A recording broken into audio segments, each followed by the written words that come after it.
believe I have made a significant find at the Kandarian ruins. A volume of ancient Sumerian burial practices and funerary incantations. It is entitled Naturam de Montum, roughly translated, Book of the Dead. The book is bound in human flesh and inked in human blood.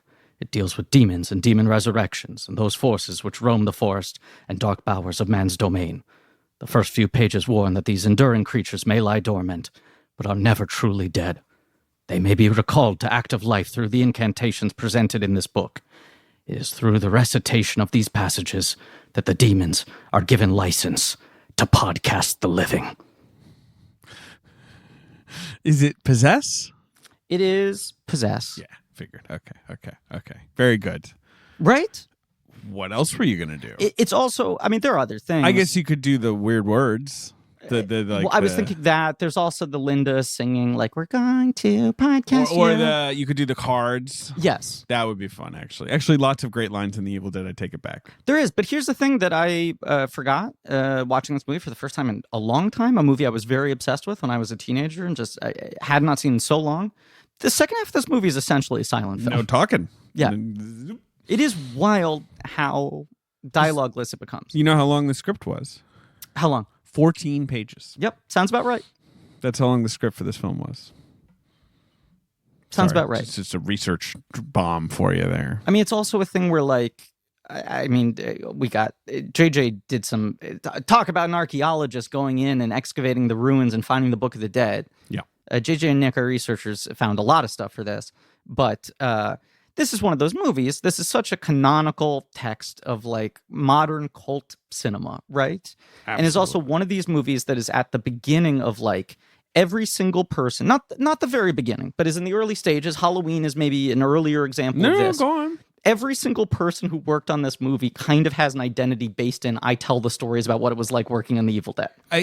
Right? I actually, and this isn't maybe an odd start to this episode, but yes, I was sort of commiserating with JJ because I know this must be one of those things where there's so many half-truths and weird legends. This is my exact point about them making this movie because this one guy is like, yeah, I held the boom mic. It was crazy. JJ's very good at what he does. Well, he's very thorough. He really worked to... He was like the Wikipedia page is shockingly inaccurate. It's insane. Yeah. But also, I was digging into special features, and this is one of the most famously re-released double, dipple, quadruple, quintuple dipped. Many discs, scattered special features. I now think I own 4 different versions of this movie. Right. This 85-minute micro budget movie. Which I've been stocking up on them recently, trying to get more comprehensive special features for the sake of this episode. But within like one featurette on the same edition, 3 people will contradict each other. Right. So, all this it was a long time ago. Well, and it's like everything about it becomes urban legend. But it is one of those things where you're like 14 pages. I think it was supposed to be 6 weeks of filming. It became 12. It was 11 or 12. Right. And the budget was ostensibly 150. And then depending on who you believe, it either went up to 350 or 500. Yeah, 375 is a number I see. But don't you think it's just like, and you're saying this, I'm just like, it was a weird trying shoot. Everyone was doing a million things. And like then 20 years on, you're kind of like, you're going to sort of inflate some of it in your mind of like everyone lost their hearing or I'm trying to think of some that's not true, but you Absolutely. know, like yes. We were eating 3-day-old sandwiches we took out of a garbage can, whatever. Just the legend of there's so many stories like that, and that all the stories are based in like in some ways they were surprisingly professional, and the shoot was so much better organized than you would imagine for this kind this of movie. movie exists is miraculous. And they were just like, I was watching interviews with the actresses where they were like, it was surprising when we showed up to set that they had like scripts printed, they had the sides every day, they had proper contracts figured out. Like in some senses, they were very professional about things, and in other senses, it was total chaos. And there are people who worked on this movie who went on to have other careers. There are people who have sort of made their careers off of being involved in this movie. Right. Yeah. And everyone is constantly sharing these stories and going to conventions and doing retrospectives and interviews and oral histories. So there are just so many accounts of this film. A film called The Evil Dead. The Evil Dead. Which you got to give it credit right off the bat. Pretty fucking great title. which is hilarious because they did not like the title. And it was like a pretty last minute. It was supposed to be the Book of the Dead for right. most of its life. But in that sort of like William Castle, like, Roger Corman sort of school of like, what are 3 words you can put on a poster that like I can sell? There's such a beautiful simplicity to The Evil Dead. I think it's such a good title. It's so incredible. And not only is it like such a good title, but it also feels like a pretty good representation of what this movie is. Yeah. Like, there are obviously a lot of movies with possession and with demons and with like fucking spirits fucking with people and whatever. But I'm like, how would you describe the forces in the movie? And you're like, they're like evil dead. Pretty much. They're dead. They're evil. They're evil. They're dead. They're evil. And they kind of just keep coming back. But also the fact that it's called The Evil Dead. Like, there's not a villain in this movie. The villain is this force, right? Yeah. God, this movie is really good. It is really good. It seems like I don't know why I didn't know this, that you are deep on this movie or were at one point in your life. Look, the second I started rewatching this last night, I was like, I think this was kind of my Halloween at the time. Mm-hmm, the way you talk about your relationship to Halloween, and I'd sort of forgotten it because I hadn't watched it in so long, but I think this trilogy really functioned that way for me, and this movie perhaps was the first time that sort of primal horror film gripped me in that kind of way. But it's got everything you like. It's got practical effects. The later ones have got a lot of humor. That's why Evil Dead 2 is like perfect. That's Pantheon movie for me because it's I love Evil Dead 2. It's all of it. I love Evil Dead 1. Yeah. I have only seen Army of Darkness once or twice. That one I actually don't know that well. But I love the Evil Dead. I love it. But I'm not like, it was not my Halloween, I guess. I rate Evil Dead 2 so highly that in my memory I was sort of like, and this was actually much like when we did our Cameron series. And it's like, I love Terminator 2. I saw Terminator 1 once. I think of Terminator 1 as the good ground, sort of building. And then watching Terminator 2 as a slightly more adult person, or Terminator 1 as a slightly more adult person, I'm like, oh, I appreciate the viciousness of this. Yeah. I think I watched Evil Dead 1, like I rented it from the video store knowing like, and now next week I get to watch Evil Dead 2. That's the one that everyone tells me rips. But I was surprised by how much more gripped I was by Evil Dead 1 and how much it sort of like burrowed into me. But I haven't watched it in a long time. Look, this is Blank Check with Griffin and David. I'm Griffin. I'm David. It's a podcast about filmographies, directors who have massive success early on in their careers and are given a series of blank checks to make whatever crazy passion projects they want. And sometimes those checks clear and sometimes they bounce. Baby. All true. And this is one of those ones, inevitable, right? Since we started the show. We talk about directors being inevitable and they say so many people are inevitable. We'll never get to them. Campion and Raimi were 2 high ups on the inevitable list. Absolutely. And they were always our plan for the beginning of 2022. We flipped them because of Doctor Strange getting pushed back. But say his full name. Sam Raimi. I wonder if he's a Samuel. Samuel Raimi. Samuel M. Raimi. Samuel M. Raimi. Don't know what the M stands I for. believe the name of this miniseries is Podcast Me to Hell. I got no beef with it. I just think we should at least talk through the other options. Salute some fallen soldiers, right? Look, I put a valiant effort behind. No, you didn't. Pod Me of Darkcast. No, you didn't. I did. I wanted it. You said it once. I did not say it once. I said it multiple times. And then when Ben protested that our suggestions were not sweaty enough, you were like, I said Pod Me of Darkness. Like, you already mangled it. Like, show some respect. No, I'm saying you didn't even get it right. Well, it takes a couple times. Sure. I'm sorry. That's the process. You did throw out Pod Me of Darkcast. Right. Ben threw out one that was really good. Do you want to repeat it, Ben? Do you remember? Oh, yeah, absolutely. It was Potterman 3 cast. Yeah, really, really good. I remember it being Spider Pod 3 cast. I remember it being that. Oh, that Spider Pod Man 3. I don't even know. Spider Pod 3 cast. The thing I remember distinctively is that... The thing I remember is that you put cast after 3, which there's nothing after 3 in a the Galaxy regular title. Right. I mean, you're changing the whole sort of like, right. The calculus of how we come up with these titles. Yeah. I think I threw out a simple podcast. I threw out For Love of the Podcast. for part of the for love part of the cast. cast. Yeah, Drag Me to Hell is just such a Hall of Fame title. It truly is, I think. like just as a title of a film. Yeah, I agree. So more than anything else, I kind of want to salute that title. We talk about Evil Dead being a good title, and it is. And it is. And obviously Evil Dead 2, Dead by Dawn. Dead by Dawn's an incredible subtitle. It is. But Drag Me to Hell was just like seeing that on a fucking poster, hearing the announcement, Sam Raimi's going back to horror. His movie's called Drag Me to Hell. So exciting. Podcast Me to Hell. I'm sorry, I think it's Podcast Me to Hell. Great, that's what it's called. It's decided. Put in stamp. right, some kind of a let's sound add in some effect sound effects, Ben. I'm taking a stamp. I'm putting it on the ink pad. Sure. Anyway, I've been looking for ages about whatever this movie was.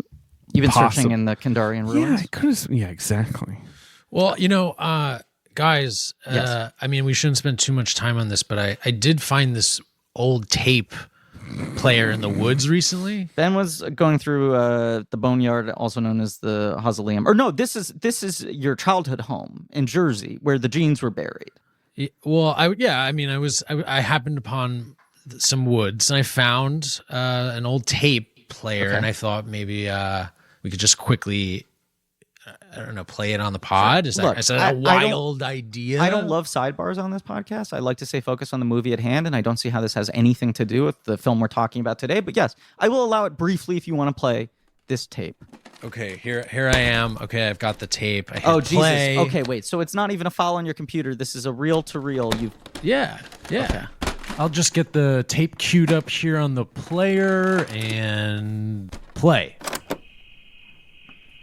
Maledicta nova ministeria prima. Okay, that doesn't sound like English. No, it doesn't. I'm hearing some buzzing right now, sort of a head-crushing feeling, like a truck is driving through the room. A little bit of that. Okay, Good vibes. I'm sort of wondering if that wasn't a good idea, actually.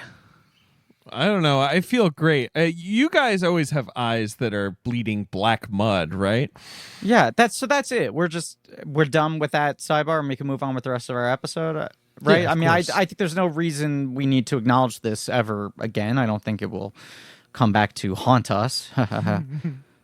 But this is one of those incredibly famous debut film stories in so many ways, right? Absolutely. This is the kind of legend. So like you say, some people hear the Spielberg legend of like that kid just kind of conned his way onto a backlot, right, and sat in an empty office and started taking meetings. So yes. With Raimi, it's like, yeah, him and his friends went in the woods and they made like one of the most iconic horror movies ever. Like, I think that's so much of the I can do that. The legendary status of the movie, yes, is the like they just did it. Yeah, it's just they him just and his said, friends. let's in the make a woods. movie. Yeah. Who do I have? What do we have at our disposal? And then one of the special features I was watching that was, I think, from 2006, that was like a lot of people involved with the movie, but also Edgar Wright and Eli Roth and a lot of the sort of children of the Evil Dead, right, that class of filmmakers talk about this movie. Joe Bob Briggs, horror film sort of historian, was sort of saying, like, I think he was the one who said this, that like you see so many of these types of movies where it's like a bunch of film-loving kids got together in the woods with a shoestring budget and they figured something out. And he was like, this was the first time I'd seen one of these movies that didn't feel like it was written to the limitations. Right. Because even to this day, I'll see a really good horror movie. Yes. But you have that thing in the back of your head saying like, this person wrote a $1 million script. Right. And they wrote it in this genre because they knew it's a genre you can raise $1 million, right, like horror, like, I don't think that's cynical. No.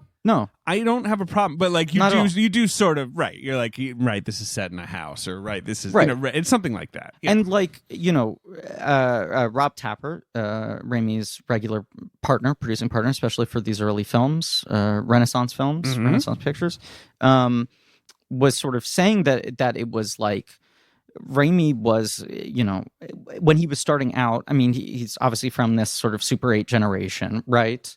And then as he's growing up, is more seriously making films with his friends and everybody. But that, like, horror was not the thing that he was developing, that he was more into comedy and drama, and that they had made the short film Within the Woods that got some traction, and they immediately realized this thing that many, if not most young filmmakers realize: you can always sort of get a horror movie financed within a certain budget. It's one of those things that's just endlessly sellable. Look, we got a lot of context that I want to give you. Then I'm sure you have some for me as well. But all of that to say, it is incredible when they sit down and there's this strategically minded, like, we're writing a movie that we know can get made and that we know we can make within a limited budget. It's our friends. They're in a cabin in the woods. It's contained all this sort of shit that then this film is loaded with so many fucking ideas. Sure, that's true. Almost too many. Yeah, absolutely. Right. Not that I mind. The weird contradictory nature to this movie is, like, he just went off and did it, but also what he did is insane and feels like is not desperado, No, right. Or, or El Mariachi, I'm sorry. El Mariachi. I'm trying to, that's another one like that. It's not Blair Witch Project. It's not Blair Witch Project. But forget the Blair Witch Project, of course, because it's not Slacker. Clerks. I mean, all these obvious. Right. Yeah. Me and my friends just made this. Right. With El Mariachi, you have he sold his blood. Yes. Or, they'll get the lore of like, oh, his dentist gave him 10 grand, whatever. We're going to talk about it with this. Yeah. Yes. All right. Well, The Evil Dead. Sam Raimi, Podcast Me to Hell.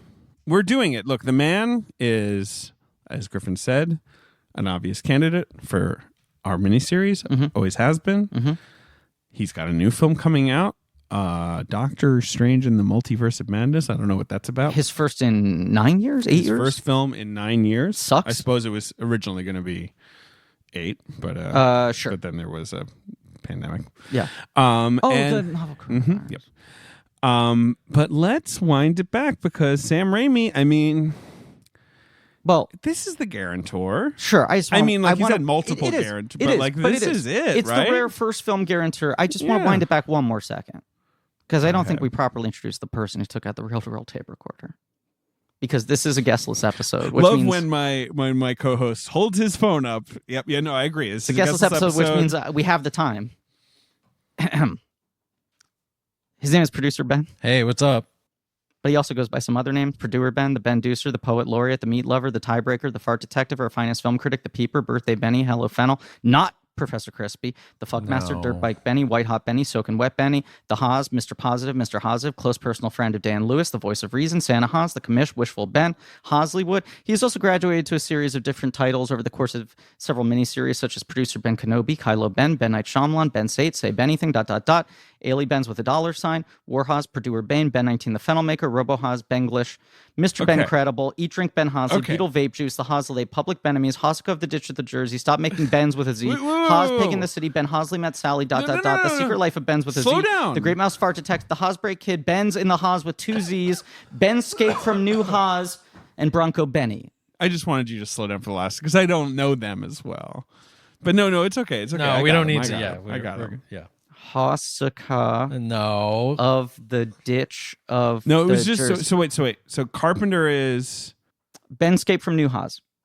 Yeah. Singleton is I Ben's want in the Look, all these are up for revision. Yeah, I want another swing at the Carpenter. We can do a lot better We've than maybe that. been getting a little lazy with the But Bronco Benny? That's for what Campion? Lawson said, which I think was just good. want to because I feel like give it a little moment in the sun. Bronco Benny just feels like the best one. Ben is mythical in a Bronco Henry type way. Wow. Bronco Benny. I agree. I'm He's here with us today. I'm here. I'm mythical. Yeah. I'm excited to talk about this movie. A lot of chains in this movie. And so you're saying that real tape recorder, which include chanting in a language I didn't understand, you're saying that was announcing a new miniseries that was just asserting what we already know, that this is a new miniseries? Yep. Okay, so that's normal, and that's totally normal, and whatever. Okay. We're And just nothing gonna. else will happen. Nothing else will happen. No, I don't think so. Nothing will be awoken. No, nothing will be awoken. I agree that this is not the only instance of this, but this is a rare instance within our show where the first film is absolutely, unequivocally a guarantor. Because Yeah. And it has a bit of an odd journey to getting there because this movie has a very slow burn in terms of release. But nonetheless, it's the calling card, but it's also the, and again, he has other, like movies that sort of leap him further up the ladder or whatever. I guess he graduates. It's kind of they're always different levels. In a way. I mean, I think there is an escalation with the 3 Ash movies. I think Simple Plan takes him to a different level by his own admission of just sort of like you've graduated to showing you're not a bag of tricks filmmaker. Yeah. And then Spider-Man obviously takes him to another level, but a level that's sort of I guess been odd for him. In my head, I'm like, why does he get Spider-Man? But you know what? We'll get to that. We'll get to it. But here's the thing, like, just before we dig into the context of him, that is another reason he's fascinating. Is he is one of these guys, we were just sort of talking about this right before we recorded, who really became like a cult filmmaker in a modern way, not just in that his films had this big sort of cult following behind them, but that he was viewed as this like folk hero, that everyone who worked on his movies, people memorized the names of like who the model makers are, There's a little bit of that in Carpenter's career, certainly. There is. And we were saying like Kevin Smith, someone who will never appear on this podcast, has that as well, where there's like the stories about the film getting made, all of the collaborators, everyone involved in them becomes a Comic-Con sort of like perennial figure, all of that. And I also think Raimi is someone who benefits from the early days of the internet and comic book store culture, where people were just like, it's like the record store, like, who's really fucking cool is Sam Raimi. Agree with all that, but even before the internet, the Fangorias and all that, like the horror cult circuit of the 80s and 90s. People feel kind personally of a king of that. invested in him. They're rooting for him in a way. And I know his brothers and how they collaborate and the Bruce relationship. And Bruce is like the original king of the Comic-Con. Bruce, and then like the car. His car's always in it. The fake Shemp. All the little like Raimi lore. Shit. Yeah. That feels like he's at the beginning of a thing, if not the first, right? Mm-hmm. He's in the early days of a thing that's now become much more of a thing, which is like, you watch an Edgar Wright movie looking out for the cornetto rapper or whatever, Right. You understand who his old friends are that he's bringing back. And like Raimi, that builds around him in the early days. Yeah. And has persisted. All right, let's do. I have things to say about this. But open up let's the dossier. Okay, look. And by the way, JJ and Nick usually send us a dossier as like a Google Drive link, but this time it is a hard copy bound in human flesh. Of course, and it's talking to me. Yeah. And I'm going to draw it for you. Okay. I'm acting like I'm possessed. Yeah, it's very funny. It's a good performance. Sam Raimi, born in Royal Oaks, Michigan. Mm-hmm. We all know it. Yep. We love it. We've all been Royal Oak, Michigan. Yes, we all know it. We all love like a Detroit suburb. He's from Detroit. Yep. He's Jewish. Love it. Gotta stand. Love it. His parents are, I think his mom owned a lingerie store. Like they're like local shop owners. Is he Jewish and Italian? Jews, man. Straight up Jews? Love Jews from Russia and Hungary, conservative Jews. Wow, okay. Conservative meaning the sort of, the kind of Judaism they practice, not their politics. And like you said, like these movie brats, he's a little 8mm kid. They're he's like watching movies. Yes. Like his dad's taking him to the cinema. He says Fantastic Voyage, I think, was one of the first ones for him. Like his older brother Ivan becomes a doctor, but writes a lot of the stuff with him. Mm-hmm. And then you have Ted Raimi, his younger brother, who's an actor who's in. Yes, there's a third brother who I will talk about as well. Fourth brother, you mean? Right. Well. Third brother of Sam. Fourth boy. Yes.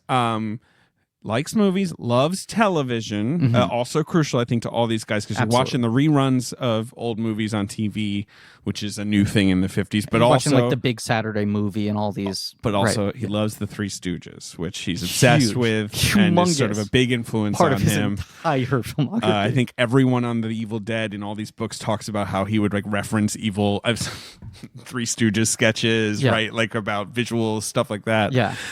Where are you on the Three Stooges, by the way? I feel like we've united on this where we're both kind of like only seen in, a little bit. Yeah. I feel like there are no beef with them. I don't want them beating me up. I feel like don't make me go over there and whack you upside your head and poke you in your eyes, David. Right, make my eyes cross or whatever and go like, yeah. I feel like there's certainly a type of person who thumbs their nose at the Three Stooges and goes like, they're not intellectuals. They're not. They're no Laurel Marx and Brothers. Hardy They're or no Laurel Marx and Hardy. Brothers. Right. Yeah. Right. There's that sort of like divide. I have never really been into them, but I also have no judgment of it whatsoever. And I will say, I've watched a lot more Marx Brothers than I have Three Stooges. Three Stooges would be in circulation when we were kids. I guess so. It is weird to think that we were like of the last generation where there just wasn't that much children's television, where sometimes you'd be like, there was an hour of Three Stooges on some deep channel. I guess so. I never watched a lot of it, but I was like familiar with them. I've certainly seen some of it. Well, I have news for you both. I love the Three Stooges, What? and I've watched them A the most out of surprise. all of the other What- groups what you've a referenced. surprise. Sure. They Who's your rule. guy? Okay, it's Curly. Okay. Because Curly is like kind of like lovable. He's like the least mean one. That's Yeah. why I always liked him. And he's just kind of like goofy and He's the one who's like, yep. Right, yeah, and he yeah, does yeah. a great move sometimes where he spins does around on the spin floor around. when he I know gets about too that, excited. obviously. Yeah. I'm a victim of circumstance. Wait, he's like that. He talks like a Brooklyn guy. Yeah. All right. Anyway, another thing that the Raimis all love: magic. Big influence. Again, you can kind of see it in shoestring filmmaking, Absolutely. right? Like I mean, having this movie to is using yes. every technique in the book. So that, in fact, is what makes him friends with his high school classmate, Bruce Campbell. Yes.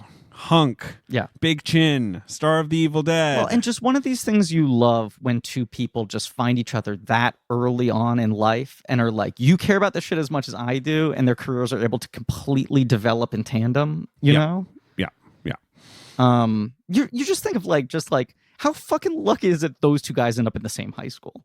That they find each other. It's beautiful and makes me happy. Yeah.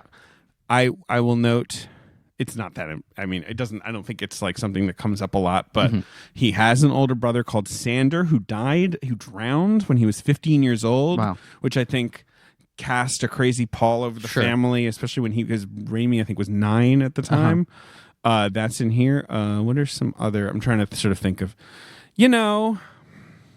Ellen Sandweiss, who's in this film, Josh Becker, Scott Smith, they're called the Michigan Mafia. They're all in this little sort of like Michigan kid movie drama sort of circle, I guess. Well, let's also mention They're all doing plays. They're all making little Super 8 movies. who else is Sam Raimi and his crew hang out with all the time these days? These days? No, in this time back period. Because I don't know who Sam Raimi's hanging out these days.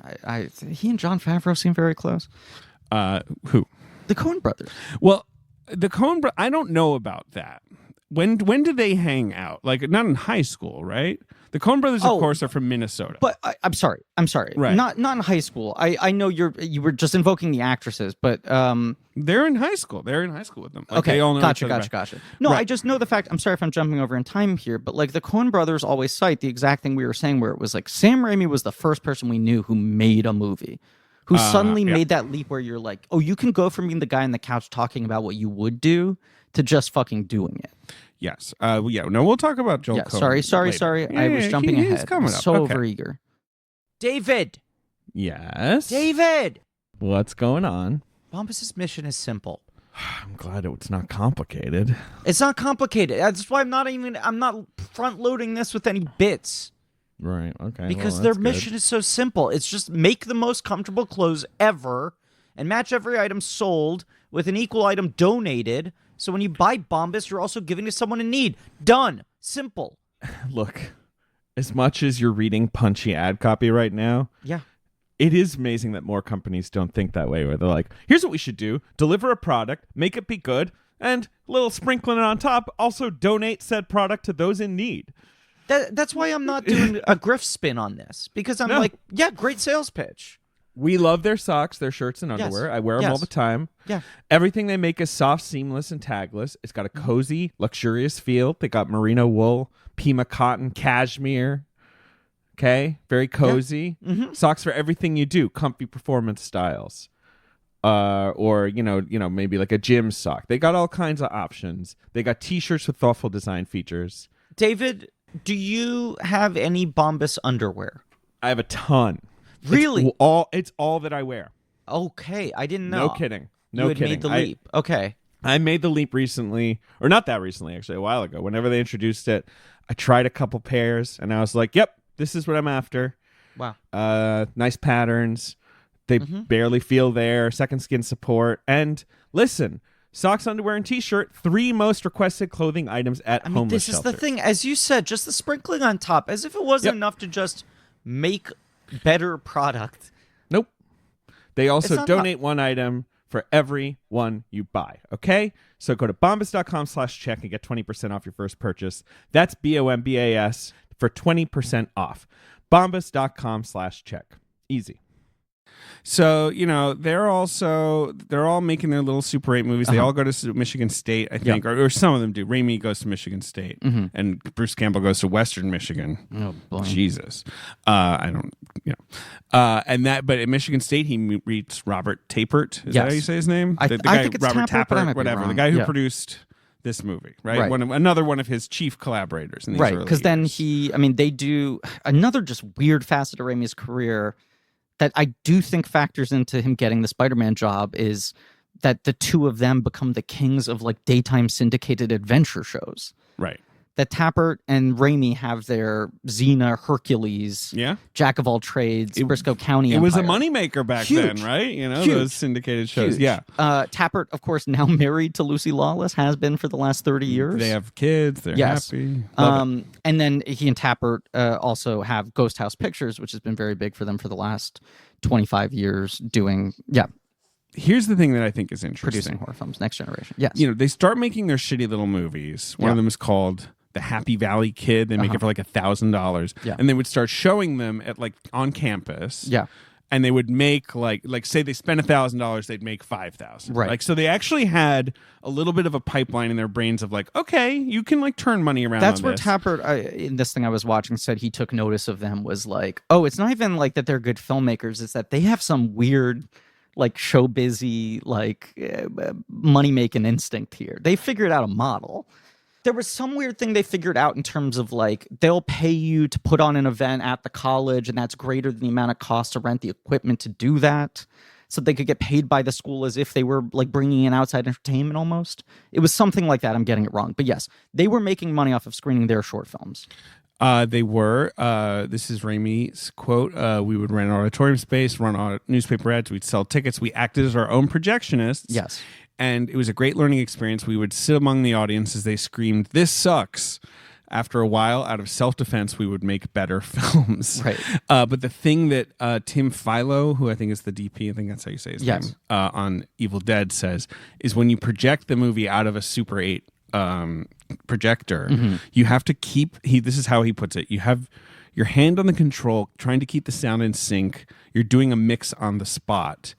So like basically like every time you basically have to manually project the movie. Yeah.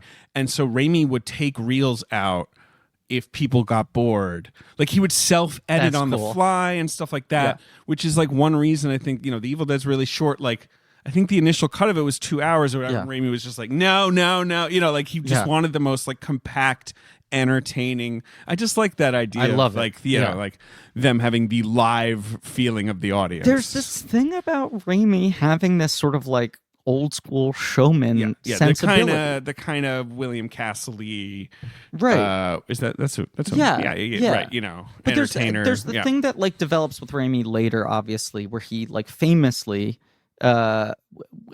always dresses like a gentleman on set, right, and not in like a Paul Feig. no, like, but he's always in a foppish suit, thing. right? Right. I mean, at least often. And I think especially in the 90s, people were like, that's a little bit odd. And he would always just very modestly be like, I have a lot of respect for movies and the job of it. And I wear a suit so everyone on set understands that I take this very seriously. Like not in a self-serious way, but in a like, I want to pay respect to the art form and the audience that we're making the movies for. I'm realizing I don't really know what he sounds like. He sounds like that. Yeah, he's like just kind of very, nerdy and quiet. I mean, my I think I've said this on the podcast before, but he did one of those Directors Guild podcasts where the directors interview each other after screening of a movie. Great podcast. Recently, Joel Coen and Guillermo del Toro, by the way, was a really good one. Yes. They have great episodes all So the time. he and Favreau are weirdly close. I think Favreau's like kind of gone to him as a guru a number of times in his career as he's sort of scaled up to Very bigger logical. movies. Yeah. And he did one after Lion King, and Raimi was moderating the Q&A. And Raimi like makes jokes. Like he has bits that are clearly prepped, but he's so low key in how he delivers them. And he goes like, John, I remember when the first Iron Man came out, I took my daughter to see it, and she turned to me at the end of the movie and she said, Dad, they did it. They finally made a good superhero picture. Right, and everyone's sort of like, oh, he's not talking. Oh, that was a joke. Like that. That's the energy. His daughter's shitting on Spider-Man. Yeah. No, I mean, I get it. Yeah. Okay. Yeah, I guess because someone like Zemeckis or whatever, I'm like, oh, I know what his. I've seen enough Talking Heads, and I know his energy. But I'm realizing Raimi is literally quiet. Okay. And then good for him. Right, and I think it's very focused. And then all the shit I was watching. Very Midwestern, it sounds like. Yes. But not in the garrulous sort of Chicago. No, but also not mysterious, not self-serious. Like very respectful. I mean, Tapper had a thing he said where he was like 98% of the time, Raimi is like the sweetest, gentlest, kindest, funniest, most sort of like avuncular guy to everyone on set. Mm-hmm. And 2% of the time, he can get very like brisk and sort of like focused and stern. And when he's doing that, it's because he feels like there's not enough respect being shown, not to him, but to the amount of work other people are putting towards the movie. Hard. Right. That's the sort of whole thing with him. And it's the suit thing as well of just like, we need to pay respect to the seriousness of this art form and also the audience we're making this for eventually. Mm-hmm. That's where like the weird editing on the fly thing comes into play for me. In my mind is that like, he's like, our primary responsibility is to entertain the audience. He has his own identity. He has his own fingerprints. He's trying to make individualistic films. But it's like, if the audience doesn't like it, I failed. Mm-hmm. I don't think he's one of these, like, they didn't get it. No, he's right. He's not chip on his shoulder about that. Right. Okay. Trying to see what else. Bruce Campbell works as a gopher for Vern Nobles, who was a famous gopher for George Stevens, and teaches him like the lore of the gopher, always have a rag, always have a book, like run everywhere you go, like all that stuff. Campbell right? is it's the same as the fucking Jesus Christ, Bill Paxton. Mm-hmm. Where I'm like, these guys loved movies so much that even though they clearly wanted to be movie stars and had leading man looks and got there, when they started out, they're like, yeah, I'll fucking paint the models. I'll scrub this down. I'll lift the equipment. Like they actually spent time in crews, not just because they were trying to get their foot in the door, but also like they love everything about movies. Mm-hmm. They're not just guys who like love movie stars and the idea of being the dude. And they talk about in this like, Campbell was like such a key player in this movie, not just obviously in its development and being the main actor on screen most of the time, but they're like, he was producing. He was the guy who had to put the contact lenses in for all the Deadites. Like he was moving equipment. He was like doing everything, And then to also maintain this incredibly high wire performance the whole time. I have to imagine there's going to be lots of Bruce Campbell stories over these episodes because the man writes books and tells stories and is a thing a great relator of anecdotes. A thing I'd completely forgotten until he reminded me. John Hodgman was Bruce Campbell's editor. That was kind of Hodgman's big entry point into the literary world. Was Bruce Campbell's books, which sold disproportionately well, and it was this especially moment, if Chins Could Kill, that first one, in the 90s when like online. The internet was starting to make these fandoms that had existed in real life all congregate together, so they were louder and more visible. That book sold so much better than like celebrity memoirs from much bigger stars, where Hollywood started being like, oh, is like a cult following, is that still a following? If it has that many people behind it, he's actually famous and well-liked, I knew about him. Again, I'll talk about my relationship with him. Sure. Anyway, but I'm trying to think I feel like I kind of knew of Bruce Campbell before I knew of The Evil Dead in a weird way. Same. Yeah. And Sam Raimi, and then was like, what is this? Who are these guys that everyone's obsessed with, and what's the movie that made everyone obsessed with them? Is how I went into renting this movie and watching it for the first time. Anyway, all right. So the Raimi and Campbell, they want to make a feature film. What kind of feature films are getting made on the cheap? Poor. Texas Chainsaw Massacre, Halloween, The Hills Have Eyes, Last House on the Left, right? These movies where it's like scary movies sell. You can make them for low budgets. Yeah. But still need money. Yes. So they make a little short film called Clockwork. Have you ever seen this? I never have. I have not. But apparently, whatever gives them. It's a 7-minute. Sure. It gives them a little bit of juice, And then what's Within the Woods, right? Well, so then they have this screenplay called Book of the Dead. Within the Woods is something they make. That's sort of a proof of concept, almost, right? Absolutely. So they go to a lawyer friend of, I think, like Tappert's dad, called Philip Gillis. Okay. Who they get introduced, and I think Tappert's dad is trying to get this guy to talk them out of this. Like, be like, can you talk to my kid and his friends about how like the movie business is a crapshoot and you're never going to make any money? And instead, they come in and they show Clockwork to him on like a little Super 8 projector. Yeah. And it's got like a jump scare and some shadows on the wall and all that. And this quote from this guy Gillis is great. He's like, that type of movie is not my favorite, but I was taken by the quality of it. I told them what had to be done to raise money, that they would need to, do all blah, blah, blah, blah, blah, right? And he said that I'll do the legal work for you, but it's going to be, it's going to be thousands of dollars. Sure. And they said, we don't have that kind of money. He said, okay, fine. I'll take a piece of the action. You can give me 2 shares. Yeah. How much is a share in your movie? And they said $10,000. So he says, I'll take 2 shares for doing the legal work. Yeah. And afterward, I was so impressed with their industry and talent, I bought another share and a half myself. Now, here's the great quote. Yep. Here's the killer. Okay. I was satisfied with their integrity.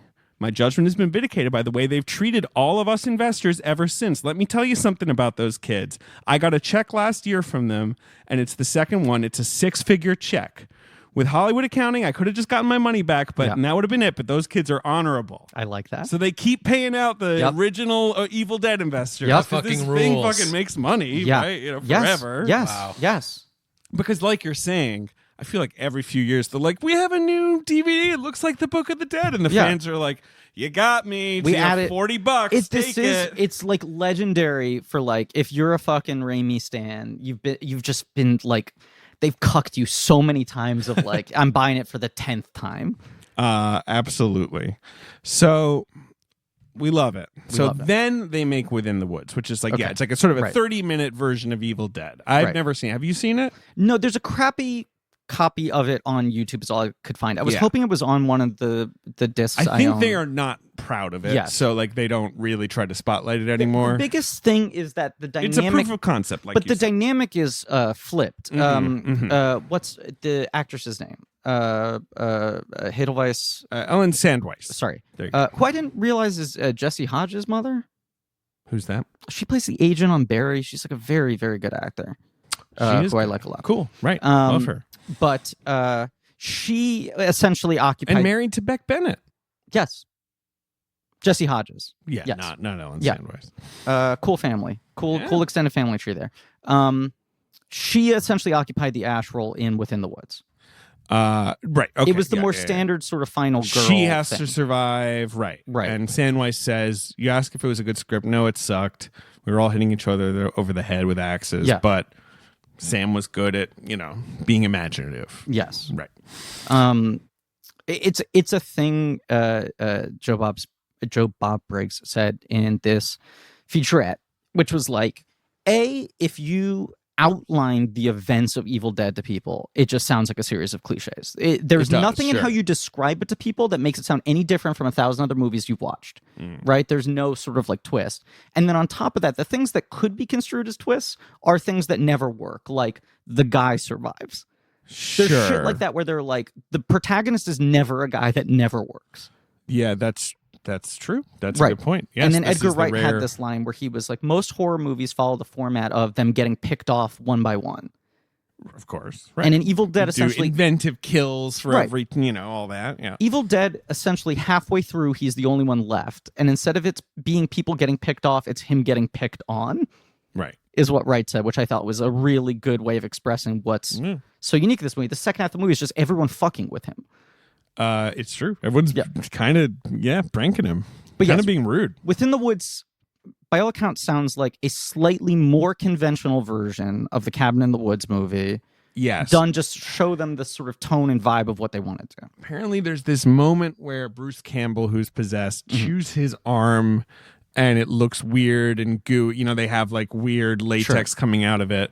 And that looked so cool and gross that was sort of a moment that popped and obviously encouraged them to like go bigger, do cool cartoony, visual or more effects. visceral. Right. Yeah. And I think also that like, Campbell's really good at this physical shit. Yeah, he is. That his weird like the You know Three what else Stooges he's good at? having a Turning me big-ass on. chin. Yeah. It's funny because I feel like by the time you get to Evil Dead 2, he's sort of owned his position of like, I'm a parody of a handsome guy. Yeah, right? he definitely, sure. Yeah, He's obviously a handsome guy, but like by the time he gets to Evil Dead 2, he understands what role he's going to occupy in Hollywood, which is like, I'm a little too slick, I'm a little too cocky, I'm not going to be Bruce Willis, I'm like the fake Bruce Willis you dispatch early on, right? Mm-hmm. This is the one movie where you're like, he's just kind of hot in this. kind of like the hot guy you know in college or whatever. Exactly. Yeah. He doesn't have the arched eyebrow. He's not sort of doing the winkiness, but he's just like so fucking committed. There's even just like, he's not plucking that unibrow. Yeah, no. Yeah, for sure. And they talk about the women because they now all like tour conventions together. Mm-hmm. And so then they produced like a documentary together about the three of them and their relationship. Ellen and all this stuff. Sandweiss, Betsy Baker, Teresa Tilly. They were like, he was so fucking shy at the time. Like, he was such a sweet, shy guy, but he was just like so collaborative, so caring, so attentive, especially to the other actors, looking after them. But it was like Raimi was the same way. And then they would get big when they did Three Stooges routines. Like, they would literally talk to each other through. And then they would, boys, Right. Not to be. And they were like hilarious, but I think what you wouldn't expect, which is another thing that Raimi sort of like lands on miraculously in the same way that like, oh fuck, the practical, the blood, the stickiness, that's popping, is the like Bruce Campbell's sort of vernacular of Three Stooges translates really well into physical suffering. You can place it in a less comedic context, but he's able to crank up the energy of reacting to a bite or the thing he has to do to himself or whatever, and it just becomes so cinematic. I love it. Whereas this movie maybe at the beginning positions him more as just like, this is our friend who's like a handsome guy. That has to be the thing that switches him from Within the Woods to this of like, no, he's the guy who's going to suffer. I assume so. I don't. Okay. Well, let me keep going because Within the Woods they show it in front of Rocky Horror. Okay. One time, someone writes it up in the Detroit Free Press. This guy Tom Philo, who's going to be the DP, reads that article, goes to the next showing it was in front of Saturday Night Fever. He goes up to Sam Raimi, and Sam Raimi's like, "Are you here to see Saturday Night Fever?" And he's like, "No, I'm here to see Within the Woods. Cool. I heard about you." Yeah. And he was just obviously impressed by the movie, but figured like they need a lot of help. And it was basically like, whatever you guys are doing, I'm in. Like, just please involve me. They raise $150,000. No, they're hopeful to raise $150,000, but they decide when they raise $90,000, they can go. Okay. Philo, and by the way, raise more. DP on this. Yeah. And then is DP's second unit for Evil Dead 2. Right. And then pretty much retires from the film industry. Well, pretty good resume. Yeah, absolutely. Yeah. So they get their funding together. They have Sandweiss. They have Campbell. Betsy Baker is, had just graduated from Michigan State. They talk about, I mean, they're all obviously friends now, but they were three very different personalities. Yeah. But Sandweiss was kind of this intellectual, serious-minded Jewish girl, and that Baker was more of like a type A sort of sorority girl, cheerleader energy. She sang, I think. Right. I don't know. That at first they were like, she's too peppy. And then the third one, who I get her name confused Teresa because Tilly. But she does this under a fake name. Yes, which is Sarah York is the fake name. Right. Her name is Teresa Tilly. So she had just booked a SAG commercial, and she thought that this movie, because movies like this did not help people's careers at this point in time. No. They were like things you had to get past in order to become a serious actor. It's one level above doing like a softcore movie or whatever. Exactly. Right, yeah. And not only that, but there was no later revenue stream of like, you get to spend the next 40 years going to conventions for this. That's true, right. So she made a fake name to distance herself from this movie, and SAG found out about it, and she was suspended from working for 6 months after this movie because of the fake name. Silly. Yeah. But that she was the more serious-minded, trained, had the most on-camera and theater experience of the three of them. And then Hal Denrick plays the other guy, Scotty. These are they did the auditions. Denrick, sorry. Denrick. Yeah. He was the horror fan. He was the one of the cast, even more so than Bruce Campbell, who's like, I love these types of movies. I'm so excited. I'm in one of these movies. I understand exactly how this needs to be played, which I think that infectiousness extended to the women in terms of them suddenly getting the joy of the thing more rather than being a little bit embarrassed by being in it, you know? Right. They decide to film in Tennessee instead of Michigan because they thought it would be cold in Michigan. Yes. Actually, apparently was the coldest winter in Tennessee history. And Michigan was like beautiful. And Michigan was like very nice. Yes. So they blew that. Yeah. So many of the stories are just about what a nightmare it was to make it. There was no running water in the cabin. They're all like living in this shithole. They all lived in the cabin. Like the entire crew and cast of this movie is spending all of their time in this cabin, sleeping in the cabin. The guy who's the cook for all of them couldn't really cook, but they had hired him for 2 other jobs, both of which he was bad at. So he sort of ended up as the cook. Yeah. Right. And people, it drags on so long that a lot of people have to leave. Yes. And so by the end, there's like barely any crew. There's really just like one guy holding a microphone. There's Sam and Ted, or you know what I mean? Like there's the stat I heard once again. Who knows how much of this is sort of like mythology, but that the entire crew and cast was essentially on for 6 weeks. 7, I think, but yes, 6 or 7. And then essentially the second half of production was down to 5 people, including Bruce Campbell, which is pretty much everything with just him. He's basically on screen the whole time. All the special effects. And one of the other guys is the chef. Right. So he's not really on set. But it's right. It's like DP, Tapper, Raimi, chef, Campbell, model maker. Yes, there's apparently a moment where Raimi fell into a deep sleep in the middle of a scene because he had not slept for 3 days. Yeah. And he just like fell asleep, he like laid down on a couch and could not be woken up. So that sounds pretty weird. But he was just obsessive about doing things over and over and over again until they got right, using whatever techniques he needed. And right was about a feeling rather than, this is obviously not a movie that is like,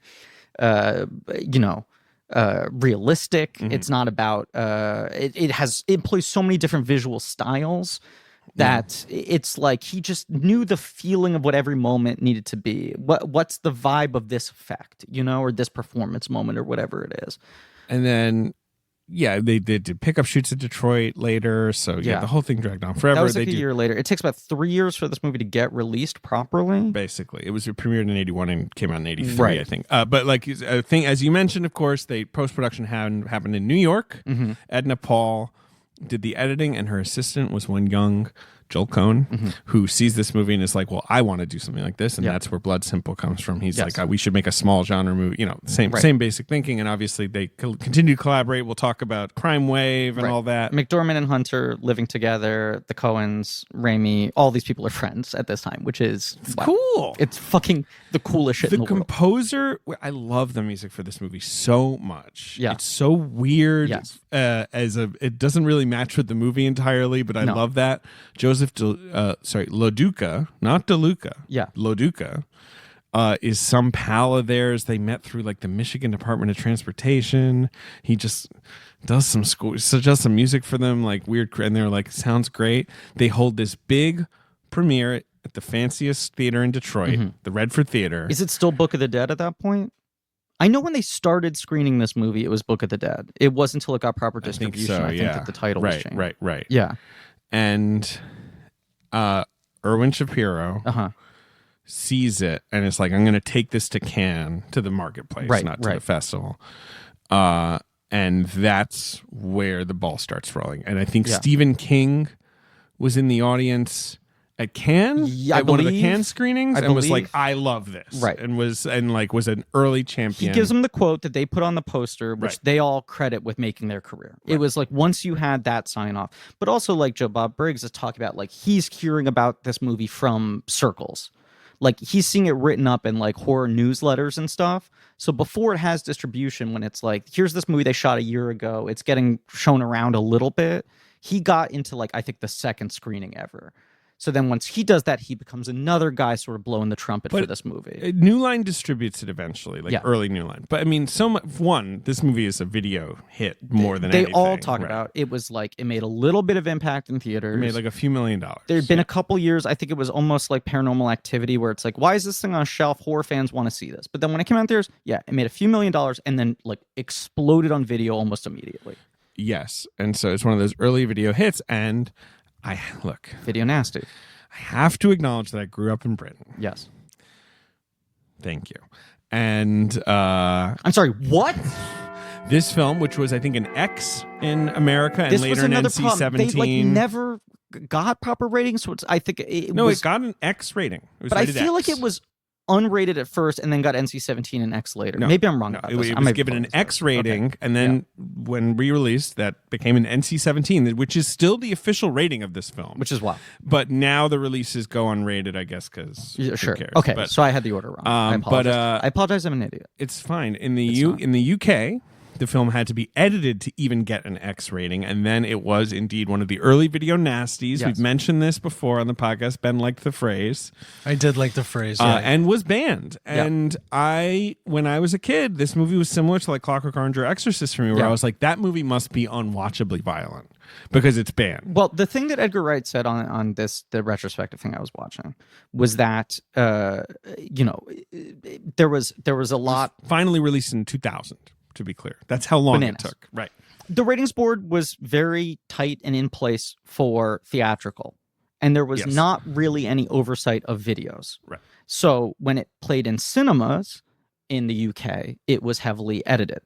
And then when they put it out on video, as was often the case with a lot of these horror movies at the time, there was no oversight there, so they put out the American cut. Right. So then the cut on video was the exact cut that had been banned. And it becomes this thing of like, your kids can just Right. go to the store and Right. get this filth and watch Yes. it without you even knowing Right. about it, all that stuff. Right.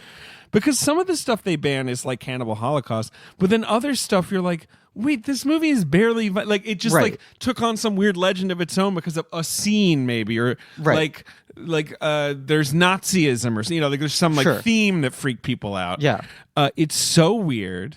Well, Child Play 2, I mean... Child's is- Play 3. Because- I don't think that was ever a video nasty. That was just considered to be the inspiration for the Bulger murders, Right, which which it is wasn't. bananas. I mean, they hadn't Yeah. seen it. But that was one of those kind of like Columbine, where Sure. so, like there's this weird legend that builds around. Right. Like, well, there's a scene that's like that. Like they must have. Right, that was before- late. yeah. And then they like found that one of them had a poster that they had walked by one day. Like there was like It's some bullshit like association that. like that. Right.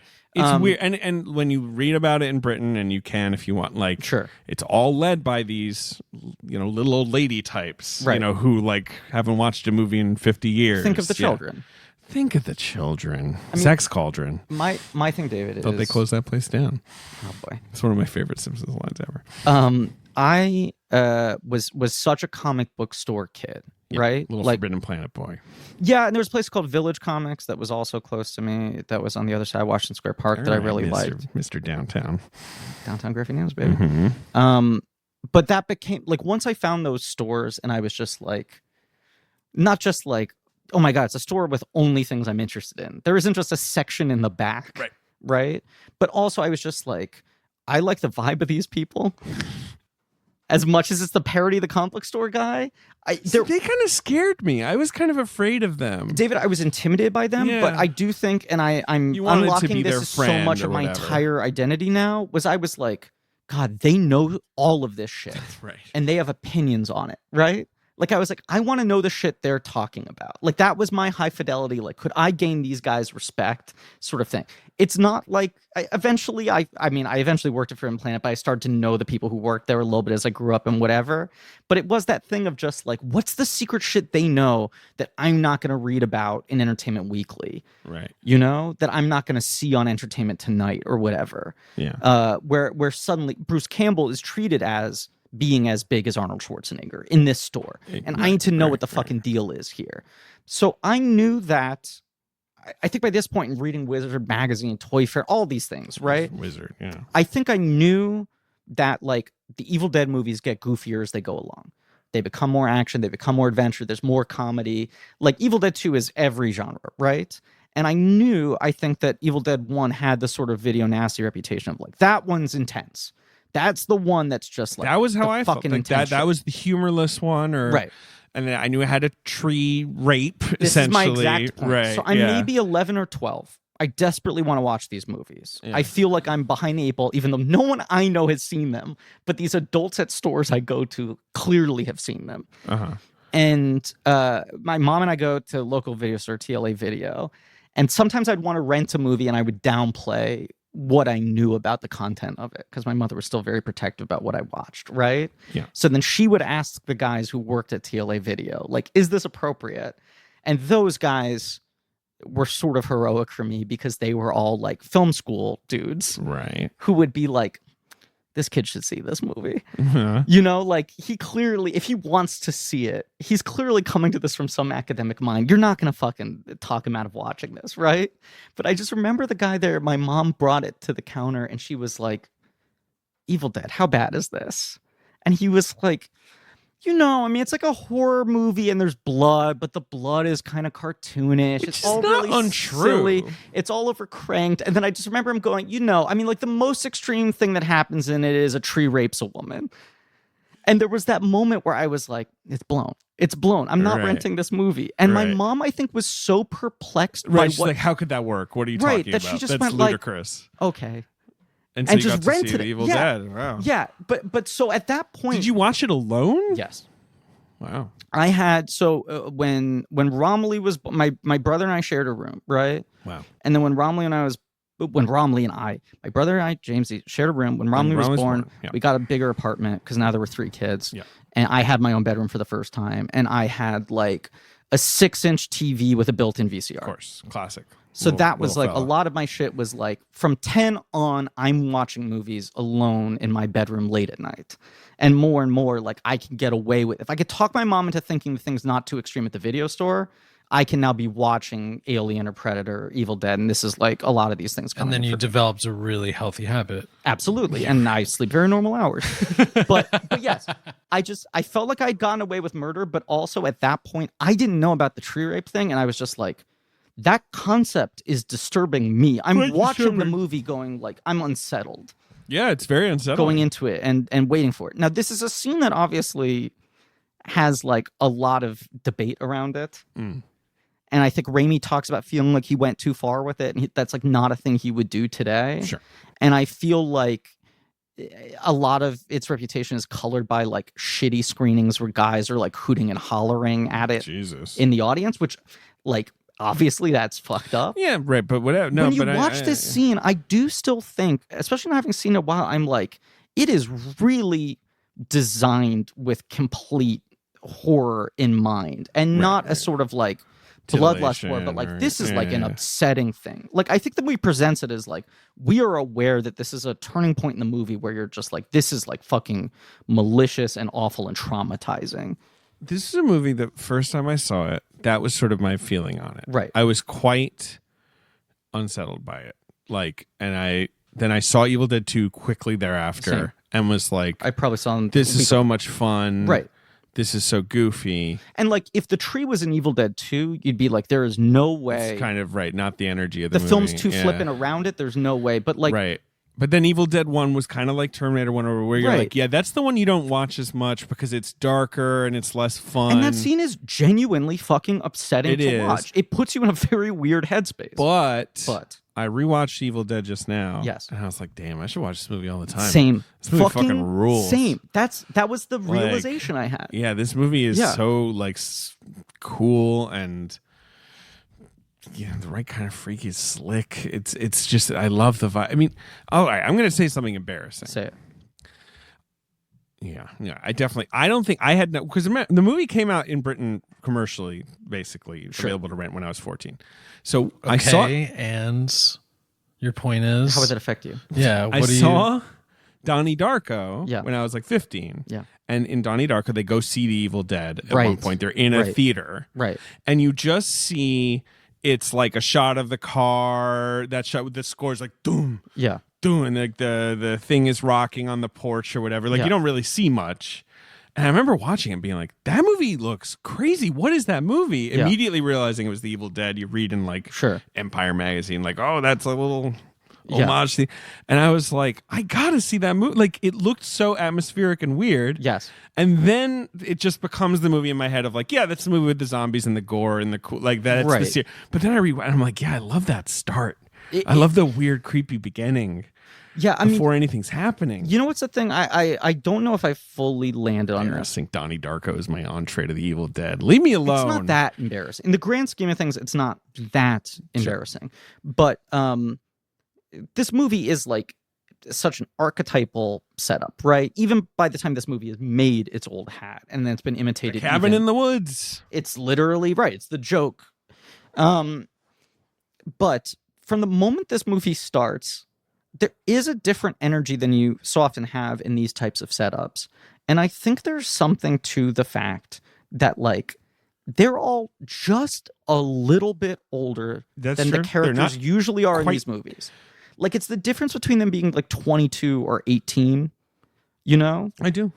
And there's just a little bit of wariness to them. There's a little bit of cynicism to them. Mm-hmm. So it's not that same thing where it's like they're driving to their death, these fucking glib kids. These dumb, horny teens who need to be punished because they want to drink and screw. Right. And like without it going full They screen. look like they just want to have dinner or something. I don't really Absolutely. like, right? They're just gonna kind of vibe at the cabin. They all seem a little bit tired, and it's such a weird grouping where it's like this guy, his girlfriend, his sister, her boyfriend, and the fifth friend.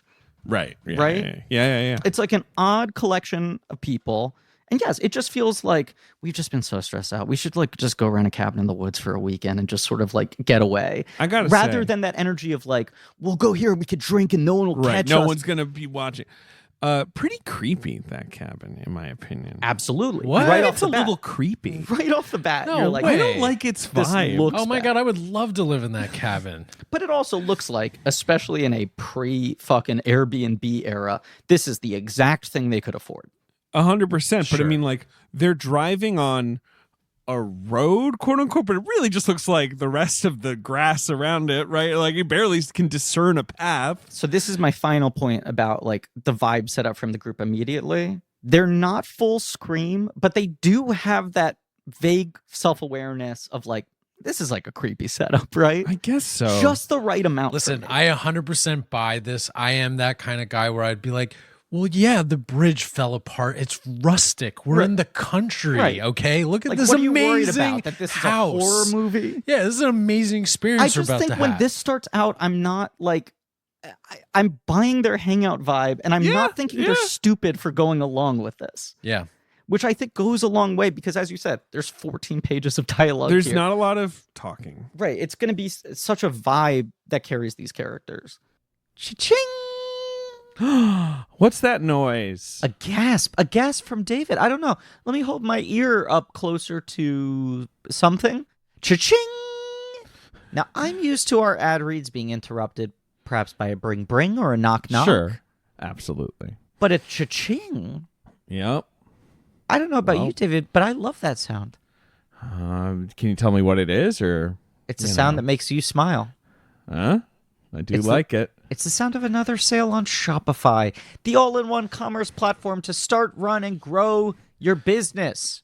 I love to make a sale, and I love You to do do. it on Shopify. Yes, You do. We do. We're talking from personal experience here, David. Our blank check shop that you can visit through our new website, graciously made by Marie Barty, blankcheckpod.com. We use Shopify to sell Spreadmaster spatulas, Two Friends pins, chip coins, hats, all the wacky all kinds stuff. of great stuff. Yeah, we Yeah. started out maybe just with shirts. We've expanded in all kinds of interesting directions. You can sell anything. Shopify, they give entrepreneurs resources that were once reserved for big businesses, right? So you can act like that even if you're a little upstart. Like us, make stuff easy. It makes stuff easy. It has tools and resources that make it easy for businesses to succeed from down the street to around the globe. Powers millions of businesses from first sale to full scale. You can reach customers online across social networks. They got all kinds of channel integrations and apps, Facebook, Instagram, TikTok, Pinterest, and more. You can synchronize online and in-person sales, maybe if you're doing a little live merch along with online merch. And you can get insights as you grow, detailed reporting of conversion rates, profit margins, and beyond. It grows with you, okay? Yeah. Shopify. Special. Listen, go to I'm Shopify.com. Okay, well, I'm going to tell you to go to please do. shopify.com/check, all lowercase, for a free 14-day trial and to get full access to Shopify's entire suite of features. Can you imagine just the amount of cha-chings you can do in 14 days? So many cha-chings. You should grow your business with Shopify today. Go to shopify.com/check right now. Shopify.com/check. The first person to get anything going on is Cheryl, is Ellen Sandweiss, who draws the picture and then starts drawing the weird picture. Well, as you said, the first moment is the opening of this film. After the you porch get, swing. But the opening is the Raimi cam going through the So woods, good. which is just such a statement of intent. I think and I should look. It was something to do with obviously they couldn't afford a steady cam. Yeah. But they would do something with they would put it on wood beams, I think, and just kind of run it. Yes. They call it the shaky cam, right? Yeah. They would just have a long board and anyway, it's really And cool. It's not that he's the first to do this, but it's that thing of just the camera has a personality. It does, yeah. And in this movie, that personality is giving you the sense of ominousness where you're constantly trying to figure out, am I watching what's happening from the perspective of the characters? Because so much of horror movies is something weird happens, someone reacts to it, right? And you're seeing their POV. Or when has it shifted back to now the camera is the force? Right. Right? Because this movie doesn't have a big bad. There isn't a final boss. No, there's just an evil force in the woods. It's making everything around him bad. And sometimes the camera is playing that force, and sometimes it's not. But yeah, no, and of course I'm forgetting. You see the weird swamp, right? Sort of bubbling gases and fog or mist or whatever. But you've also just set up this thing of this camera has bad vibes behind it, and the music is kind of weird. When we get into the car, everything feels neutral again.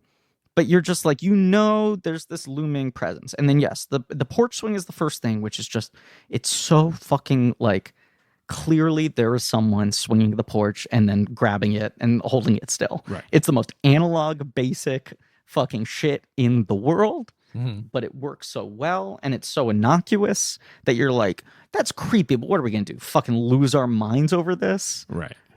It's not blood coming out of the outlets yet, you know?